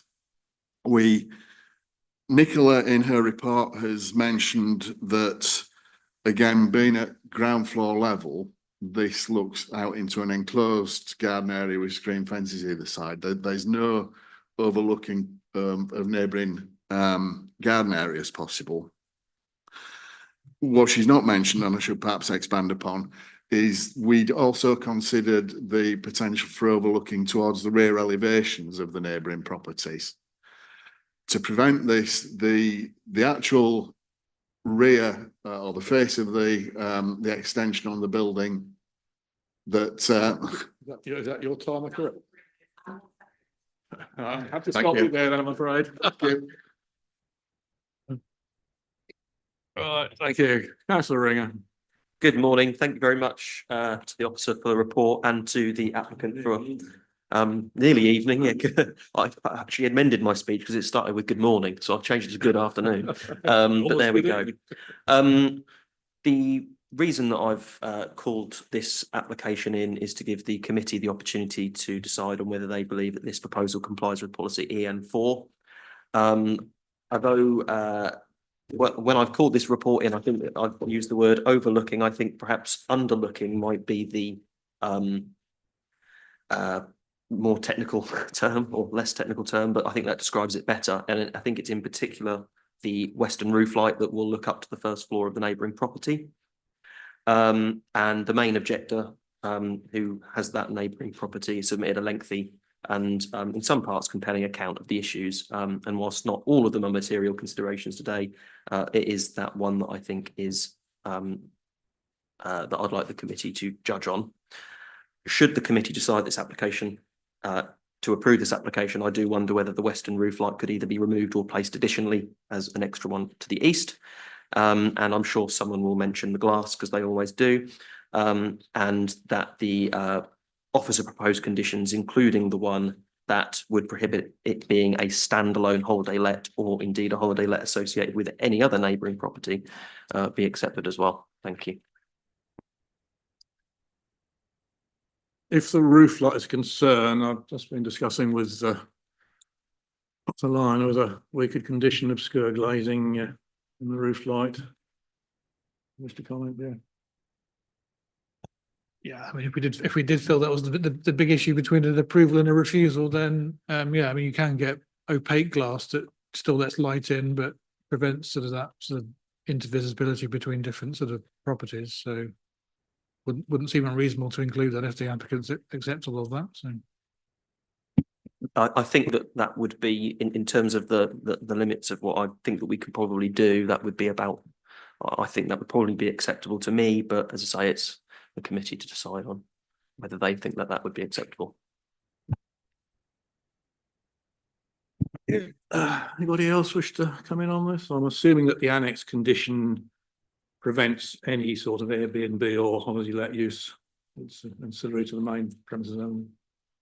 Thank you.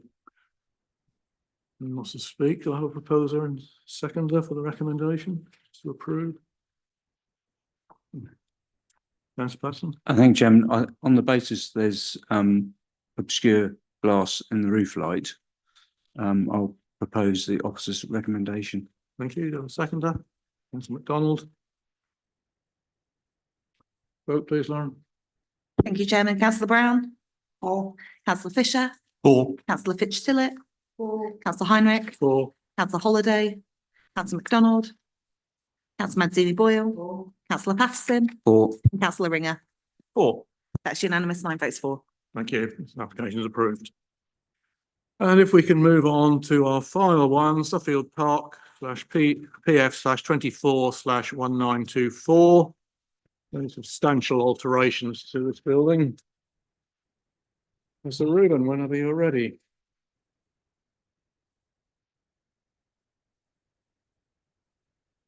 Hey, thank you, Chairman, and good afternoon, everyone. So this is item 14 on the agenda, presented on behalf of Harry Gray, which is application PF24/1924 for a number of extensions and alterations as outlined in the report. So if you could go straight to the slides. So we have the general location plan outlined in red. Moving on to an aerial view of the location. Here we have the existing south and north elevations of the property and the existing west and east elevations. So moving to the existing floor plans. Then coming up with the proposed plan. So we have the proposed site plan of the property. Moving on to the proposed floor plans. And here we have the proposed south and west elevations. We have a single story extension on the front of the property and single story extension off the back of the property with a balcony above. You will also note that there are some new ridge glazing features and a reorganisation of the fenestration on the property. That's my time up. And here we have the north and east elevations again as proposed. Again, note the rear extension with the balcony and in particular the privacy screening proposed on either side. So moving on to the photos of the property. So here we have the front elevation as viewed from the road. Moving on to the side elevation with the existing garage towards the side back of the plot. Again, the front of the property with the neighbouring bungalow, which is positioned to the west. The next 2 or 3 slides show a view from the rear of the neighbouring bungalow, which shows the side elevation of the existing property. And in this particular photo, you'll notice the other neighbouring property to the east in the background as well. Another view from the rear garden of the neighbouring property. And again, another one noting the vegetation in between as well.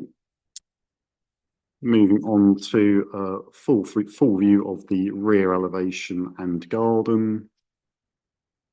And finally, we have a view here of, again, the rear elevation, but that's taken from behind the boundary fence at the rear of the property from the cliff top. So on the side are the key issues for this particular application, primarily pertaining to design, amenity, coastal erosion, with further matters relating to light pollution and future use. The principle of extending properties is of course acceptable within the development boundary of Cromer.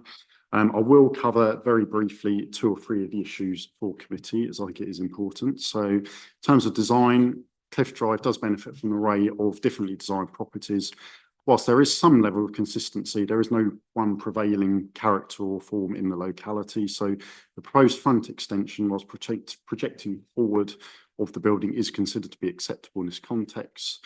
And the rear extension, along with other extensions, is not considered to result in a significant extension to the dwelling in itself. The approximate external floor area at both ground and first floor level existing is 178 square metres inclusive of the garage.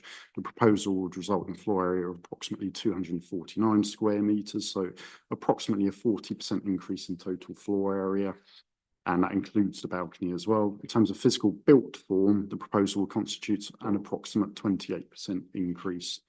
So on balance, we don't think it will result in a significant increase in size of the dwelling, with the plot sufficiently sized to take the scale of the proposal in front of us in this instance.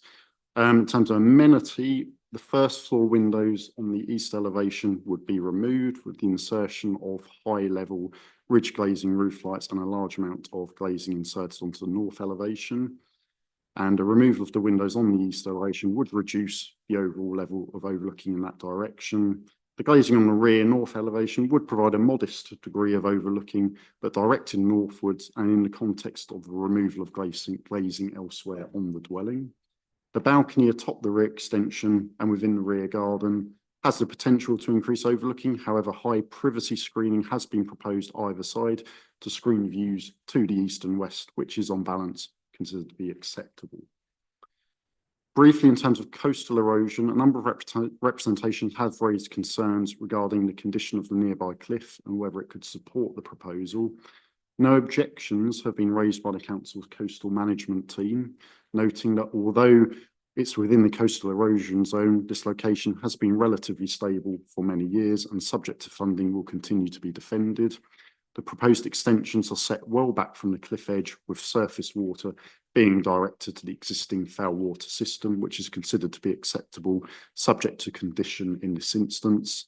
It must also be borne in mind that the property could be extended under permitted development rights with the erection of extensions and outbuildings on the back of the property. Accordingly, there are no overriding concerns in regards to this aspect. Finally, in terms of light pollution, there would be a slight overall increase in glazing, but it is proposed to install VLT, visible light transmission glazing, on both the roof lights and on the first floor rear elevation.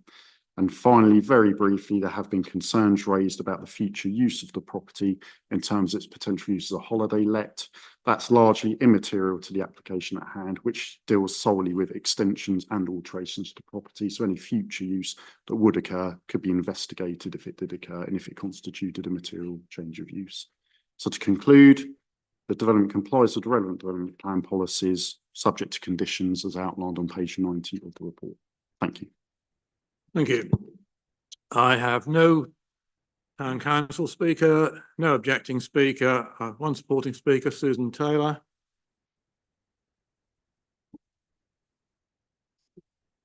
Thank you. Having run a successful business in Cromer for the past 18 years and supported many local events and amenities, when we decided to retire, it was the obvious choice. In 2021, we purchased 5 Cliff Drive, a house in a row of unique properties of varying ages and designs. It has become obvious to us to facilitate our retirement goals, especially the disabled access, and accommodate our increasing family, we need to future-proof the house. To this end, we employed SMG Architects of Sheringham, who have designed extensions and buildings in the locale. We submitted the first plans. The objections to these made us realise that they would be unacceptable, so we withdrew them and arranged a meeting with the architects, planning case officer and ourselves, worked hard to come up with a reduced design that we hoped would be more acceptable, taking into consideration the planning issues raised by our objectors. Regarding the unacceptable and detrimental effect on the neighbours, we do, as the houses at the moment, and has been shown by the photos, have a clear view into the gardens of the houses looking west towards the town from our upstairs windows. This will change as one of the windows will be significantly reduced in size. The windows to the east that currently overlook and indeed look directly into the conservatory of number 7. These windows will be removed and blocked off, and again privacy screen on the balcony. The removal of the unsightly garage should enhance their views and indeed increase their privacy. We have no intention of letting the property out via Airbnb or any other agency. It is currently used by us and our family and friends only. The planning objections raised, I think, have been covered successfully by the previous mentions. Thank you very much. Thank you. Local member is Councillor Spagnola, who has work commitments today, but has given us a statement which Councillor Lyons will read, Officer Lyons will read out. Okay. Councillor Spagnola says the reason I called the planning permit application in is because she feels there's been not enough improvement on the previous plan. She's concerned about overdevelopment of the site, intrusion on the neighbours. As mentioned in one of the objections, it isn't so much the overlooking, but the ability for neighbours, particularly at number 7, to enjoy the views that they've enjoyed for many years. There's no indication of the size of the boundary wall and fencing above. She also called it in because of the vista from Cromer Beach. She says, we are lucky to have a wonderful view from the beach stroke pier. I believe the materials that are being used in this development will detract from the vista along Cromer's East Cliff line. And she's also referred to parking. She says Cliff Drive in the west of Cromer Town, only on-road parking is available on the side of Cromer Town. Cliff Drive is already overused for parking, and not just summer, but all year round. She says looking at the plan for a potential 6-bedroom house, there is not enough parking on the plot due to the overdevelopment, which will no doubt increase on-street parking and noise pollution at the possible amount of traffic arriving and departing from the plot. And finally, in relation to coastal erosion, she says, I've read the report that has been submitted, and she says, shouldn't we be observing rather than waiting for the inevitable to happen? If this means stopping overdevelopment close to the cliff path, then surely this is the correct course. She says, to conclude, I urge that you object to this planning application. Thank you. Thank you. Who's going first? Mention of coast, I usually expect you, Councillor Fitzgerald. Well, I think the cliff stability in Cromer has been fairly okay for a while, and you have to bear in mind that we are sort of getting towards the end of the coast protection scheme, and I know that ran virtually as far as Cliff Road. Tim might be able to help me out with that because I haven't been to the east of it.